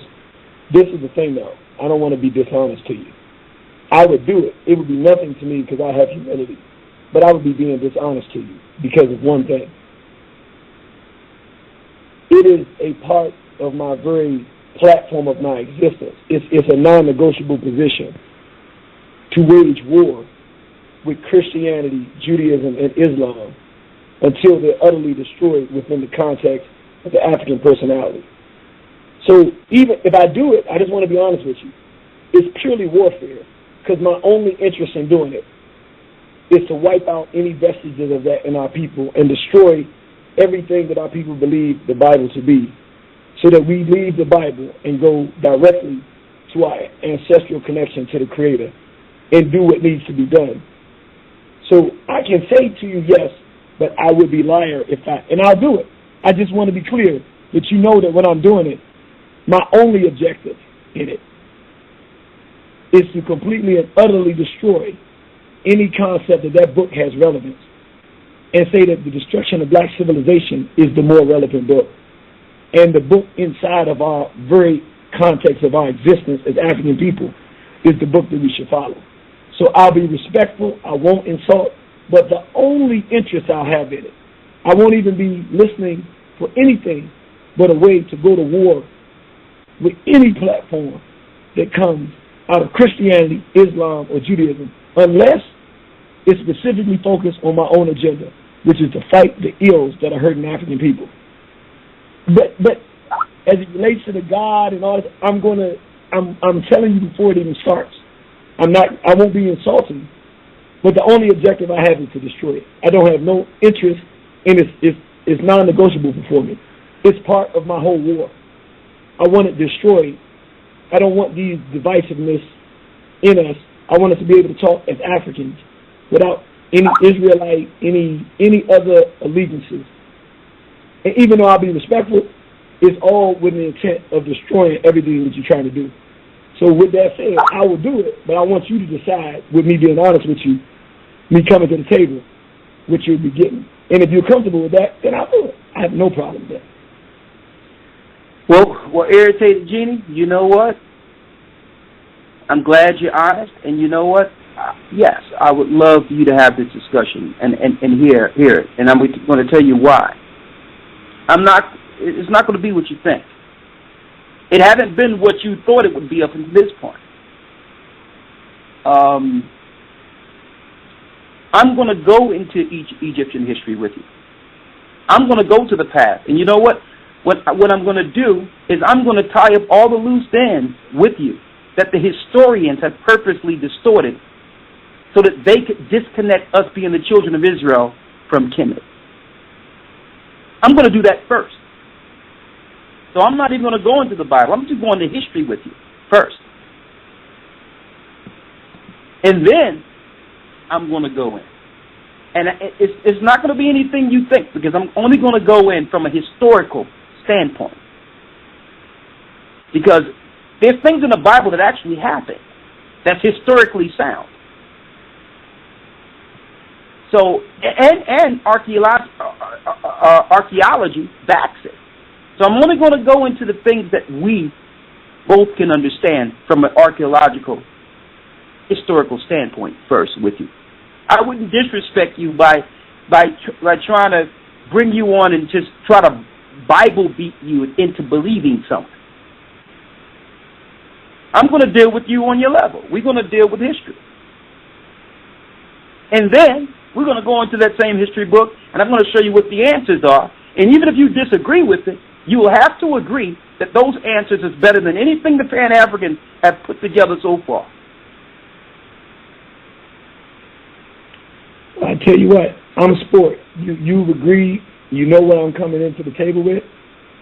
Okay. And if you do that, I'll do it. Well, let's go. Let's go. Well, you know what? We're going to open it up because the lines are ringing off the hook. I'm backing off right now, brother. You have my respect. I love you as a brother, and keep the fight going until we together again discussing this. We're going to wait a few weeks and let this calm down and let this sit in for a little bit, and then we're going to have another one. Right? It's going to be the trifecta. Let's see where it goes. Yes, sir. All right? Sir. All right, bless you. All right, guys, I'm turning it over to you, my brother. Okay, everyone. You have been listening to the Raw Truth and Peace FM. Oh, excuse me.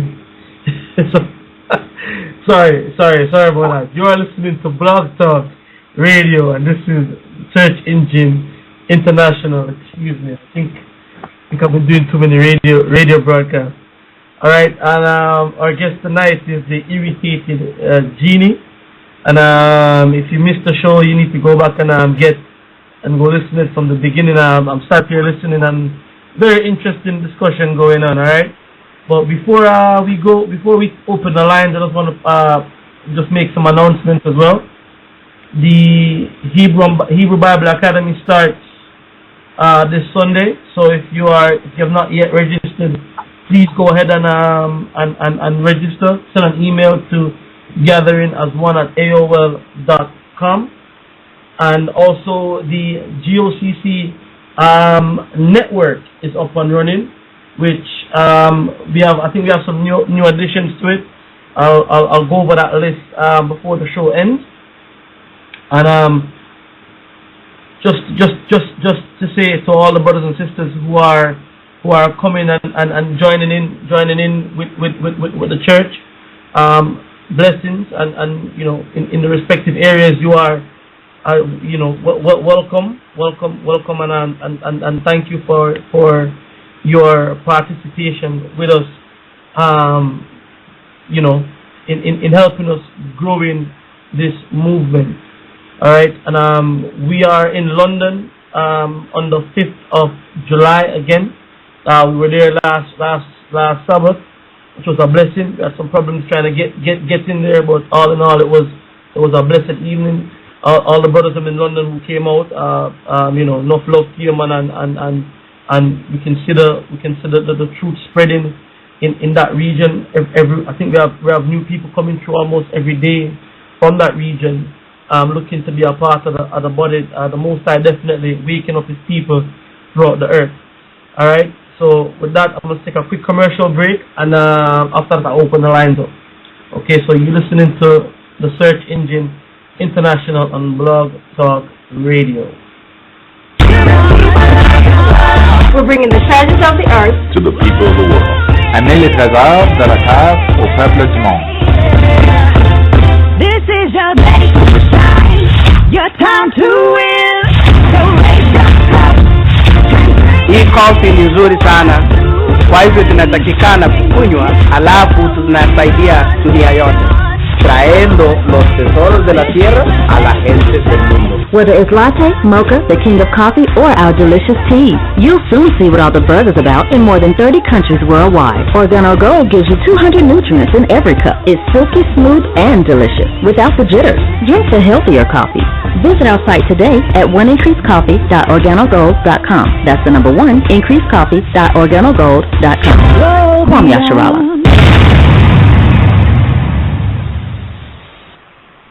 You are listening to an international GOCC Blog Talk Radio show. You are listening to an international GOCC Blog Talk Radio show. You are listening to an international GOCC Blog Talk Radio show.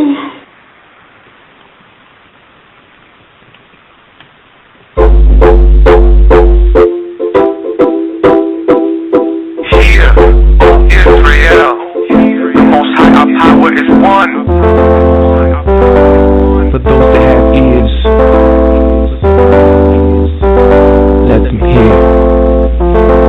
Shemaya Sharala Tahaya, Alahaya Nawa Lahaya Pakha. Shemaya Sharala Tahaya, Alahaya Nawa Lahaya Pakha. Praise the Most High for this very golden moment. I thank Him for keeping my eyes open when the enemy blinds and tries not to close them. Even though my everything is stolen, I'm holding on to the word of the truth. It's about that time for us to wake up the youth so they can realize what's false they can do. Keep the Most High in your mind, He got you. Praise the Most High, cause there's no one else above Him. Keep His 10 commandments and laws and those of Him. Doing what you know is right in the name of Christ. Living in the Spirit, the Holy Ghost life. No longer in the flesh, the road is all white. Temptation's trying to take me, yeah, right. Brothers and sisters, the time draws near. For those that have ears, please let me hear. Shemaya Sharala Tahaya, Alahaya Nawa Lahaya Pakha. Shemaya Sharala Tahaya, Alahaya Nawa Lahaya Pakha. But an angel's voice from heaven had the gospel that was preached. And they wouldn't on the earth until they gathered all the sheep. They wouldn't on the earth until the children should be sealed. And that wicked one, Satan, prince of darkness, is revealed. The truth is from the Father, His will is that we teach. That is people in the earth that were scattered and called leave. All the people of the Bible, they are kings and they are priests. Through the promises of Abraham, the land is what we see. Israel. It's a shame, I thought it was cloudy, the words of the rain. Thirsty for the water, the truth is eternal, but the lies on the shoulder. You can't play both sides, you gotta cross the border. Take my hand and we'll walk through the water. The spirit is willing, but the flesh is weak. So we gotta turn this truth to the poor and the meek. Shemaya Sharala Tahaya, Alahaya Nawa Lahaya Pakha. Shemaya Sharala Tahaya, Alahaya Nawa Lahaya Pakha. Shemaya Sharala Tahaya, Alahaya Nawa Lahaya Pakha. Shemaya Sharala Tahaya, Alahaya Nawa Lahaya Pakha. Shemaya Sharala Tahaya, Alahaya Nawa Lahaya Pakha. Shemaya Sharala Tahaya, Alahaya Nawa Lahaya Pakha. Shemaya Sharala Tahaya, Alahaya Nawa Lahaya Pakha. Shemaya Sharala Tahaya, Alahaya Nawa Lahaya Pakha.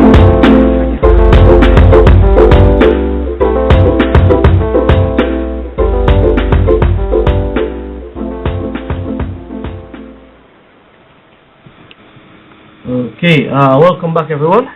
The numbers to call in is 646-200-4309.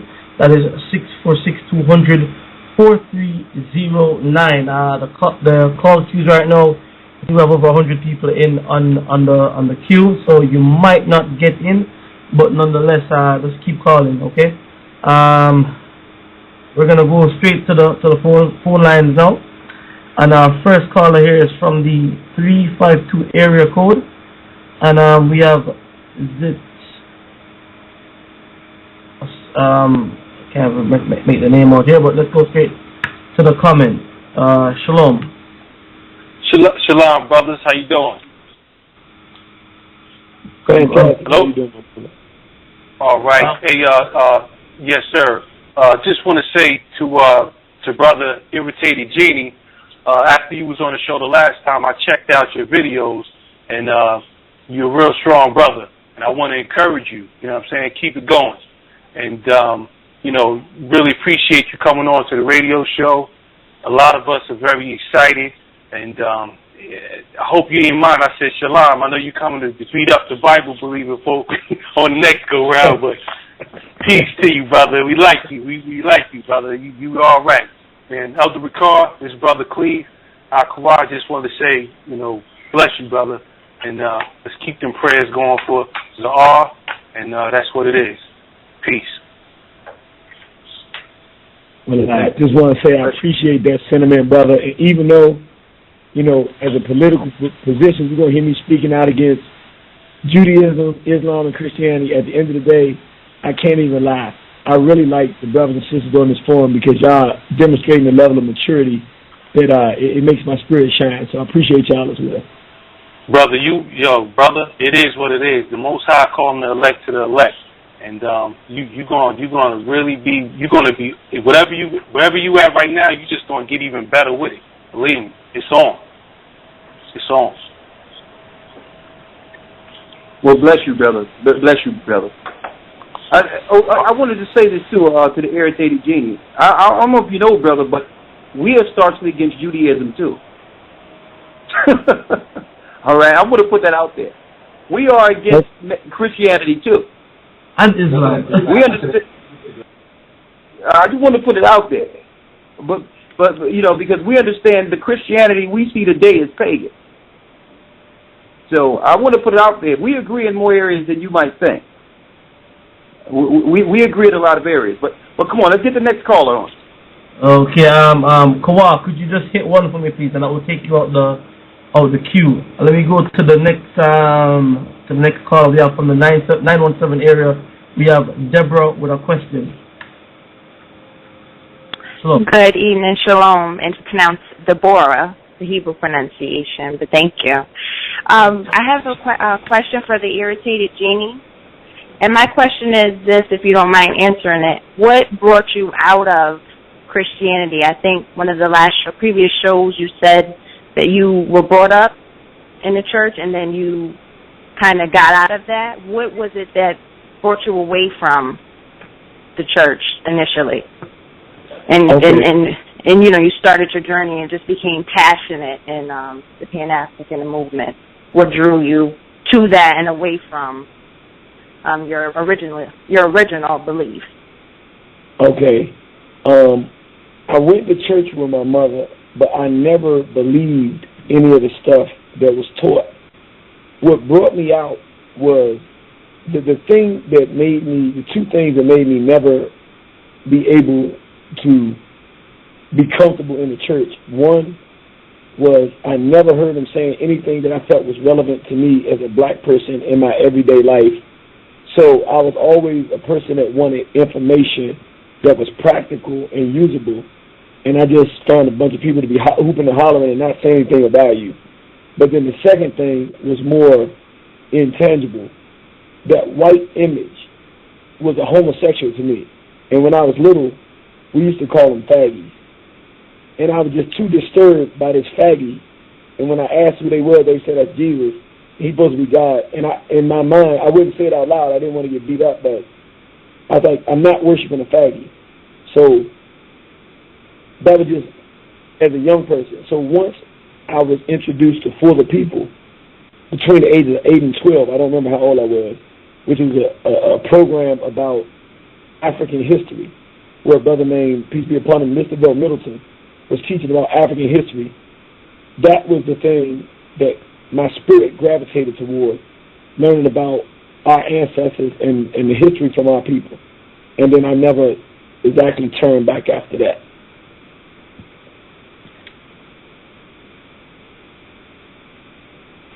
Okay. Sister Deborah, that answers your question. Could you go ahead and hit one for me that will take you out of the queue? Let me go to the next caller, 817, and to say to you, Brother Genie, that I think for a lot of us going into the churches from growing up, we always felt or saw something to be incorrect with the whole practice of what they were doing. And I think with us right now, with what we're doing in terms of as it relates to the Bible, I think a lot of people think that we are, another faction of the Christian religion, or a brand of Christianity. And I think that's where it goes wrong, because the doctrine that they were teaching in the Christian churches, or are teaching in the Christian churches, in no way, shape, or form reflect what it is that we believe in. So it's like in one sense, when people waking up, or when people are awake, they move away from the church. But in a next sense, it's like when they come into finding the heritage, it also works against them in finding the heritage, especially using the Bible. And I can say that 100%, because I was at one point where you are right now as it relates to the Bible and the whole Bible talk. But let's move it. Let's go to the next caller from the 817 area code. We have Tob, hope I'm pronouncing the name correctly, with a question. This is Brother Toby. Shalom, brothers. Shalom. The question I had was, I can't really get the brother's name correct. Irritated Genie. Basically, what my question was since you deal with science and you also deal with history, the question was, I understand that we, as in science, we came from a Pangea, and I realized that Pangea to be like what we would consider today the most richest resources were in the Pangea was Africa, right? And then through history, we already know that everyone was black. So what I'm trying to say is, isn't that proof that also everyone else outside of that is also some form of black? Like, would you speak with the manna that is in our skin? The melanin that's in our skin. And one more thing, I also had to say about the Amun-Ra. We actually have history too, stating that King Amun of Egypt, which is in the book of Jasher, and that's something that we also refer to too. So I wanted to see your perspective on those things kind of tying in. Thank you. Okay. About a king named Amun, there were many kings with the name Amun in their name, so I'm not sure which king you're talking about. But as it relates to other people, and again, this is part science, part history, and part politics. Since my political and social and basically my life's purpose is to defend African people, my interests are not to show a link between races, but to show the war that separates us as races. So, on my political front, I have no interest in showing a relationship other than the fact that we are the original people and that the other races came out of us just to show dominion. I have no interest in showing friendship or relationship with them, even though that reality exists, because it doesn't serve my interest. Secondly, historically, our ancestors showed it on the papyrus, and they showed it. They had the Creator, and then they had a lotus flower, and then they had the black man, the brown man, the yellow man, the red man. They had these three different shades. The whites were not on there, which means from a historical perspective, our ancestors had the whites on the temples, but they always showed them as enemies to our people, which means even though from the genetic perspective, the reality of it is all quote-unquote human life comes out of the African, the spiritual relationship between the African and the European, the best description of it is pure, bitter enemy. Hence, even the history demonstrates that. And scientifically, it's the angle that you look at it from.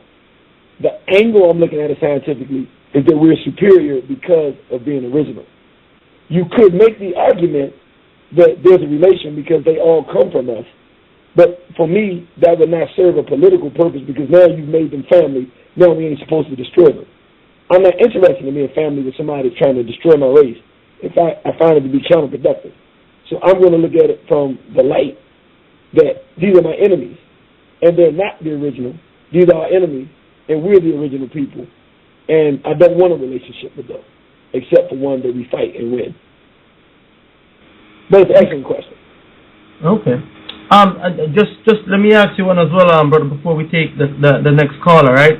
What about those African people who went off into places like, say, for example, India, China, and and even in Europe that don't look, like the black, like a black African, quote unquote, but look more like more Chinese and European and East Indian?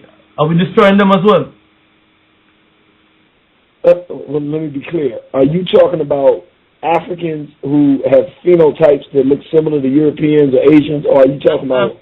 I'm talking about Africans who actually was taken down captive into Europe and actually mixed in with the Europeans, Africans who went into Far East Asia and mixing with Asians that look actually like Chinese people, and African people who went into East India and look like East Indian people right now. We're going after them as well. That's kind of like what like for example, if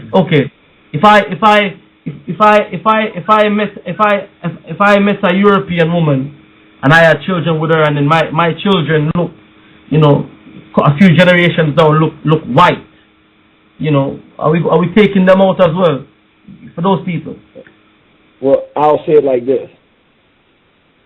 I have no interest in preserving anything that would have a potential threat to the future of African people. So if I can't tell that they're African and they don't identify with African, then if they are a threat to our survival, then we have to do whatever is necessary to ensure our survival. So, yeah, what would you say though? Like, for example, like, all right, we were taken out. We have been taken down as quote unquote African people, right? And we've been taking slaves and captives into all places, that is documented historically. We have archaeology to prove that our people have been taken to the four corners of this earth. We have been taken there in captivity. Now I'm saying that wouldn't are we going for these people as well who've been taken down against their will and been blended in with the other nations, like mixed in, forcibly or willingly? Are we taking them out? Do we not consider them part of the African movement? No, we don't consider them like that. No. Right. See, the thing is, for instance, the best way I can answer it. My whole family primarily is very light skinned, but they all are black, and they all identify with being black. It's not a question that they're black. So I'm not talking about a person's complexion. But if people don't identify with us and they identify with our enemies, then they're our enemies. There are enough black people who know that they're black, who want to be black, and who want to do something for our people if we reach them. I'm not interested in splitting hairs on those people in the middle. So that's my answer. So in other words, it's more phenotype than right now then. So we're looking straight for the phenotype. The black African broad-nosed black man look, as opposed to if we've been in somewhere else. But nonetheless, let's keep it moving. No, I want to say that's not accurate. Like, I don't have a broad nose. Right. I'm saying by looking at someone and seeing their mother and father, if their mother and father identify as black, and you can identify them as black, it doesn't matter if they're in Asia, Europe, Brazil, if they're black. Okay. So, all right, for example, let's look at this. And I don't want to go off too much on it because the call is pushing. You have, I know Europeans, right? Who are, like, for example, like Europeans from Europe, white people, what you call Caucasian people, right? Like a second generation Caucasian, say, living in Jamaica, who don't necessarily identify themselves with Europe. You understand me? They identify themselves as being black, and to some degree they even take on black characteristics as like what we the way we walk, talk, our attributes as black people, quote unquote. Are they part of the destruction list as well, or being that they identify with black people, then we're cool with them? Excellent question. I say we use them for whatever purposes we can get them to help our interests, and then we deal with them the same we would deal with any other enemy. So, for instance, if they can help us get access to something that's going to help us win and survive, we use it. Then once we've used them up and they no longer have any use, then we deal with them like we deal with anybody else that was threatening the future of African people. Okay. All right, let's move to the next question. To the next caller, excuse me. We have Jack from the 661 area code. Hello? Oh, go ahead. Can you hear me? Okay, go. I'm not sure what you covered in the previous interview, but my question is, it really has to do with the physical attributes of the people in the Bible. So, as far as the physical attributes go, I grew up, Christian, but it was a turning point when I found out that, in the Bible it talks about slave ships, and so it speaks about how the Israelites would, go back into slavery with ships, and so that never happened to Caucasian people. So to me, that was proof. I mean, as far as a few other things as well, describing the physical attributes of people in the Bible, that the Bible was is basically your history book, and that the people in the Bible are your people, and that this was your God. So my question is, considering all this physical evidence, showing who the people really are, and that there is no dispute, especially with the slave ships, since that only happened to one kind of people. How can you explain that? That's my question. How do you explain the physical evidence, and what is your opinion about that? And that's my question. Thank you so much for being on the show. Shalom. Thank you. My perspective is that the Bible is a conglomerate of a bunch of stolen stories from Africa and European lies and European hallucination.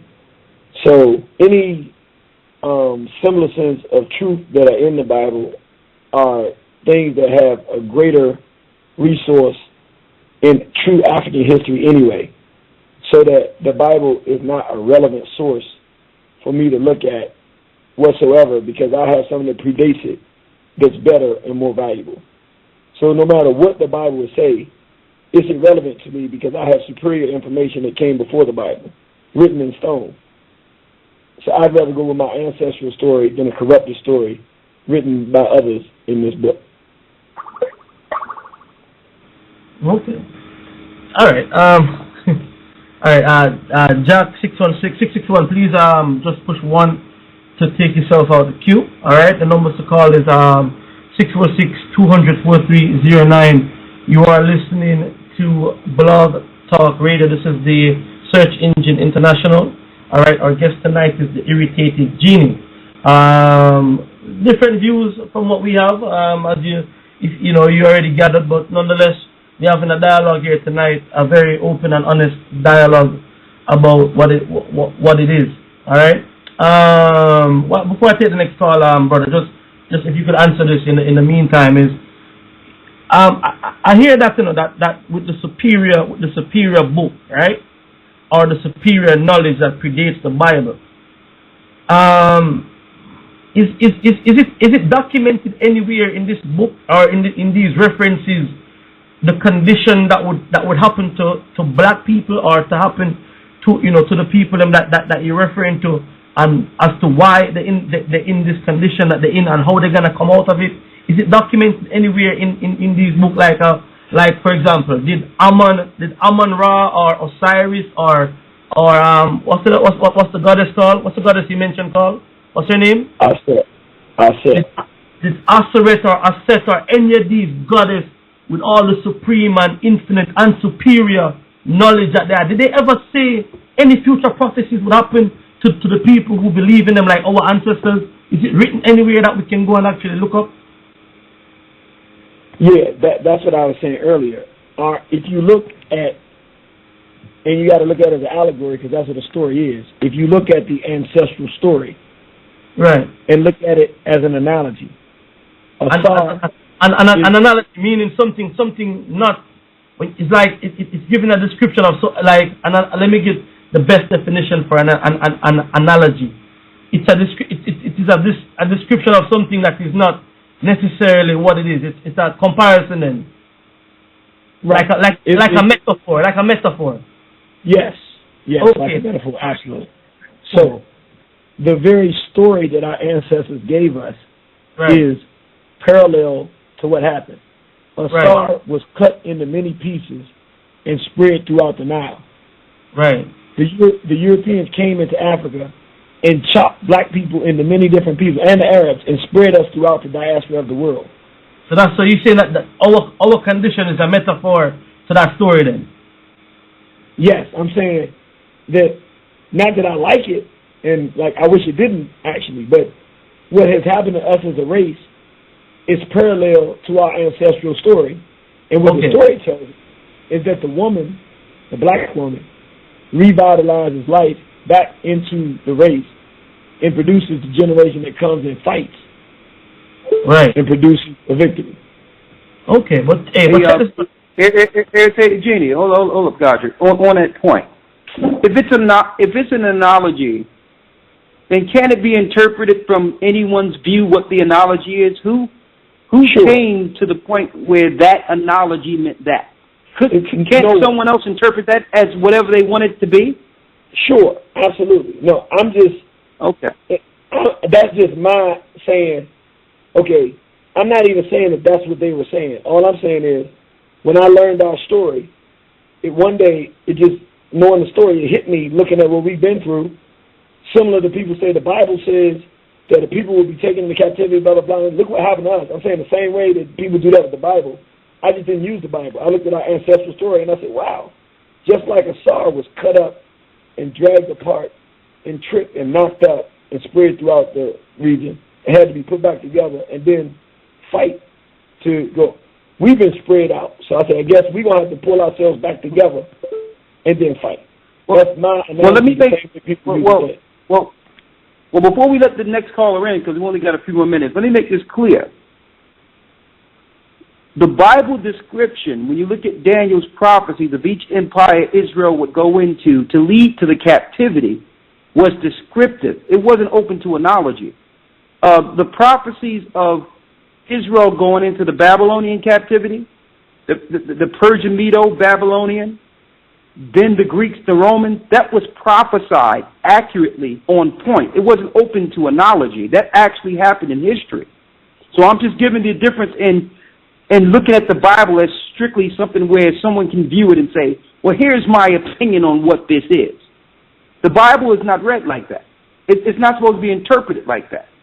Because you can't lead people through someone's analogy or interpretation of what they think they see. But I just wanted to put that out there.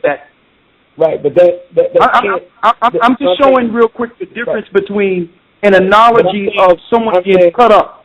But I'm saying the absolute proof in what you're saying is not true is that you interpret the Bible one way, then there's a bunch of different people using the same Bible interpreting it differently. So what you're saying doesn't make sense in the sense that there's a bunch of Christians who take the same Bible and interpret those stories completely different than you do.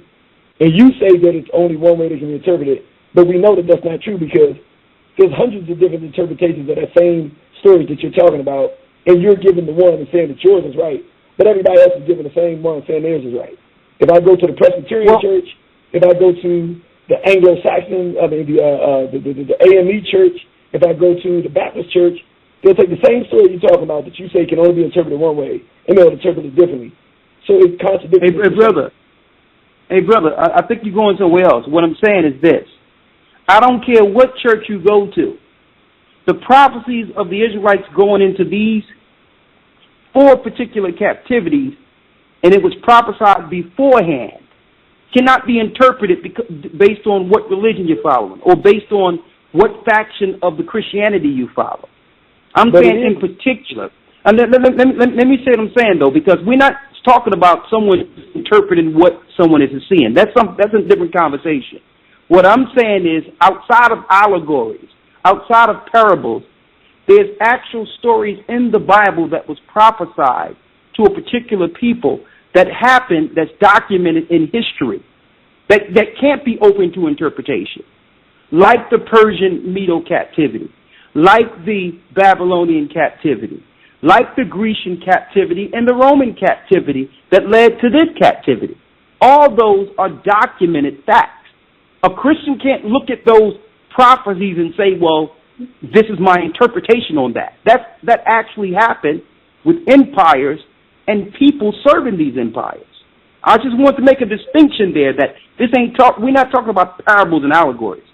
When a sister came in and asked about slave ships, she was talking about a prophecy that prophesied our people actually going into slave ships, which physically happened. Not an allegory of some king that went on a ship, and because we're from that bloodline, that king relates to us.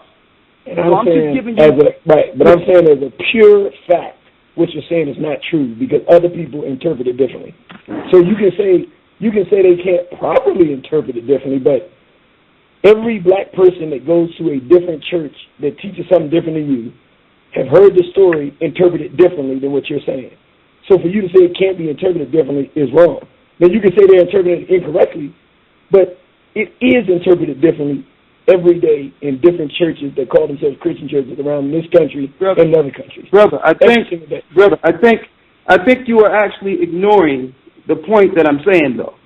I'm not talking about someone interpreting something. I'm speaking of if a captivity happened and it's documented in history that it happened, I don't care who interpreted what it is. You can't look at that and give your interpretation on it. That's history. So I think that you're getting Christians' interpretation mixed up with what history says. That's the only point I'm making. All right. We got about hold on, brother. We got about 5 more minutes before overtime. I really got to get up early, so let's make this 5 minutes happen. Let's give everyone 1 minute per call, and then we can at least have at least 3 more calls. 1 minute per call. Okay, let's go right to the next one. We have from the 330 area code. We have Sheena with a question. Hello, elders, and hello to the guests. I just had a brief question. Irritated Genie, I know that you said that science is superior to everything because it can be proven, but listening to that statement, I was wondering if you could help me understand how not to take that as like kind of an oxymoron, just because science also teaches us the Big Bang Theory and that we come from monkeys, and I think that you don't even agree with that. I don't know if that's correct, but how do you discern what science is true and what science is not true? Because, you know, everybody doesn't have the common sense to discern between the two. So I was wondering if you could help me understand that, and I'll hit 1 to get out the queue. Okay, excellent question. Simple answer for that one. When science says a theory, that means somebody's interpreting and coming up with a guess of what they think. When science says this is a scientific fact, that's when you investigate and see. When we're talking about genealogy, that is scientific factual data based on science, improvable data. When they say the Big Bang Theory, that already tells you that's somebody's guess. That's what a theory is, the educated guess. That's what differentiates real science from people's thoughts and what they call science. Okay. All right, let's keep it moving then. Sister Sheena, that answers your question. And and just before I go, never mind. Let me go straight to it, and I'll ask you maybe at the last. This is will be the last question that I'll ask you, Brother Irritated. Let me go to Shirley with a question also. Hello. Hello, Sister Shirley. Go ahead. Oh, it's Carol. But anyway, I'm sorry, Brother how can you explain the Anunnakis that are up on the pyramids, those giants, and then we find giants buried in the earth? Who are those people in reference to the Egyptians? And you're saying also that science is perfect. You and I know that they change their minds every day. They use science to give us vaccines and destroy us. So we can't look at that. They use the carbon dating. It's totally wrong. And there are other things that they lie to us. Malcolm X said, how do you go to your oppressor and let him teach your children? Because they're going to teach lies. That's all. Thank you. Okay. I want to say, I never said science was perfect. What I said, when something can be proven scientifically, then it is superior to somebody's belief. However, what the sister said is absolutely correct. Europeans have a science of lying, so that's part of what they do too. So sometimes they have scientific data that proves one thing, but they'll use it to prove something else and not give us the true assessment of it. So I'm not saying that Europeans don't lie. They have a whole science of lying and how to use lies to maximize their interest. But I am saying there are certain times when there's mathematically provable things through science. One of them is genealogy and the fact that African people were the first people on planet Earth. It's a fact. Hence, I say that that is superior to somebody's belief or allegory from a book. That's science. Okay, all right then. So let's keep it moving. Sister Shirley, could you get one for me? And I will take your question. From the 248 area code, we have Kamal with a question. Shalom, Kamal, go ahead. Shalom, elders, and greetings, Irritated Genie. Excuse the background noise, but quickly, I wanted to understand why, or could you give me understanding on how the unholy Roman Catholic Church exalts the deities Isis, Horus, and Set, sun disk, and we could still look at those deities as being something righteous. Secondly, another thing I wanted to ask is there any ancient text that gives us, ancient African text that gives us understanding on how we should deal with outsiders or strangers? Because I know that the Bible does give us this understanding, and I want to see your opinion on that, if possible. And I'll go back in the queue. Absolutely. Okay. The Catholic Church does not talk about Asar, Ased, and Harut.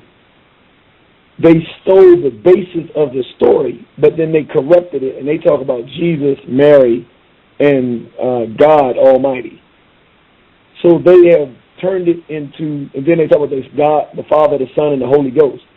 So they've corrupted the whole thing. That is not our story. That is the basis of our story corrupted through European eyes. The second part of his question, what was the second part of his question? Because I really wanted to answer that one. Did you hear the second part of his question? The second part was African manuscript on how to deal with outsiders or strangers. If you go to any of the temples in Kemet, you can go to Irritated, you can go to the Ramesseum, you can go to Medina Hapu, God Amen. You can go to the temple of Abu Simbel, Ramesu's temple. The Creator is standing with a smite. The king or the sultan, the ruler, has all the outside enemies to his kingdom all gathered up as one with a nail about to drive it through their head with a hammer, meaning he subdued them and is preparing to destroy them. And the Creator is handing them the smite to do it. The story is telling that in order to be accepted as a Sarah, a son of God, one with the Creator, to be a spiritual man, that you must first destroy the threats to your survival and to your kingdom. And only after that process will you be received by the Creator as having done rightly by your people. So it's on the temples throughout Kemet. And you can go down to Sudan and see him on those temples as well. Okay.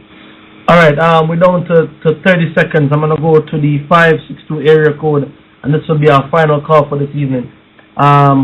We have Gabar with a call. Hey, Tawada. Man, I got so many questions, but I ain't got that much time. I just want to say this here. I've been listening to all the shows, and it basically sums up to me, and I appreciate you, Irritated Genie. At least I love your honesty. I wish there was more people like you out there. That way it'll save me a lot of time. Because the scripture tells us, just go out and spread his word. If they don't accept it, keep it pushing. You clearly stated that there's nothing that the brothers can show you in the book that's going to convince you. You're going to be totally against this book. And I respect that. So my questions to you is this. What is the purpose, and this is not only for you, this is my elder also, what is the purpose of keep having this brother on the show when I haven't heard of Egyptology call in yet? Everybody on this line is Hebrew Israelites. We got the point. No matter what we say, this brother's mind is not going to change. Not that we're trying to change his mind, but nobody on this line, his mind is going to change and go to Egyptology. So I'm just trying to figure out the point of this whole show, the other past shows. No, let me answer that question, and I'm going to answer it with a scripture. Okay. Go ahead. I'm going to answer the question. It tells us in Romans 12. Let me read the whole, just 2 verses to you out of Romans 12. Because whether the brother believe it or not, we believe he's Israel. That's number one. It's not whether or not he believe it. It's what we know. And what we know happened to our people. So Romans the 12th chapter tells us this. 12 and 16 tell us, be of the same mind one toward another. Mind not high things, but condescend to men of low estate. Be not wise in your own conceits. So if we believe that this brother don't have certain information that we have to be able to condescend. The same way Paul and the other disciples. We were sent to the lost sheep of the house of Israel, so we're going to get pushed back. Even in Ezekiel the 3rd chapter, the Most High told Ezekiel that he's going to send him out, and the people wasn't going to listen. But he told them to go anyway. So our job is to talk and to understand our people, and also to put it out there so that they can see that the truth can be in a dialogue. It's not it's my way or the highway. We let the Spirit of the Most High work. We put it out there so that the people can make a decision and know that, yes, we're willing to reach over into areas outside of our little community here. That we're willing to listen even if there's a disagreement, because that's the way Christ was. That's how the disciples were. And guess what? Peter had a problem with Paul doing it at first, until he understood that there was a greater mission outside of Peter's mission. So it's no starch one way and this is how it is. It don't work like that. That's the answer to that. And if I can just say it from my perspective real quick, from my perspective, this is the thing. The benefit to this place for me, and the only reason I would do it, is because my ear is discerning that for the most part, from what I hear, the people on this radio station don't agree with black children being molested, don't agree with homosexuality being pushed as a culture on our people, and from what I can hear, believe that black men should be with black men in healthy relationships. So for me, even though we're not going to agree on the religion thing, for me, if I die tomorrow, and God forbid my children are adopted by me and my wife, and then adopted by Hebrew Israelites, or the Israelite brothers like yourself, I believe that they're not going to be sexually abused, they're not going to be taught to be homosexuals, and they're going to be given some decent principles, even if I don't agree with the religious perspective, they'll be decent people. And they ultimately come and tell us all that we have to surrender our children to this madness. I believe that you all will fight. I don't know that, but I believe it. So it's worth me talking to you because I will fight too. And despite our disagreement, I think that there's some places where there's some agreement. That's why I would do this discussion. Yeah, man, and for me to just chime in on the back of that is that these recordings that we do or these broadcasts that we do reach to a very wider audience, even outside of just the Hebrew Israelite communities. There's many people right now who listening to us, who are dealing with the Pan-African movement, who are of other persuasion, Muslims, Christians, and sometimes asking some of these questions which we asked tonight and getting some of the answers then that come out. People been looking for these questions and answers, or looking for a platform to hear it. So we will always have these discussions on this particular broadcast with people who are of different understanding. I mean, last week we had somebody who was from a very famous Zionist family, and we had a discussion with him that last week that I'm sure if you go back and listen to it, you can find a lot of information coming out there, even though he probably doesn't even believe in what we believe in, and not even probably, he doesn't. So, these dialogues are good, these discussions are good, because our people been scattered through every walk of life, through every green tree out there. You name it, we under it. So we're gonna have to just keep doing it and keep bringing information out there for those who are awake, those who are asleep, even more. All right, and just to end it with that, man. See you next week at the same time, same place. Wednesdays at 5 p.m. Eastern Standard Time. Brother Irritated, thank you for coming on. Elder Rawchaa, thank you for your time. Much appreciated. Well, bless you, brother. Bless you. And I want to bless the brother Irritated Genie and all the brothers and sisters out there, the children of Israel. We will soon rise. We'll soon see Zion. And we must be with the truth for those that are within as well as without. Okay? And don't forget, we have that academy coming this Sunday. Make sure you get in. Gathering as one at AOL.com. Thank you, brother. Shalom. Shalom.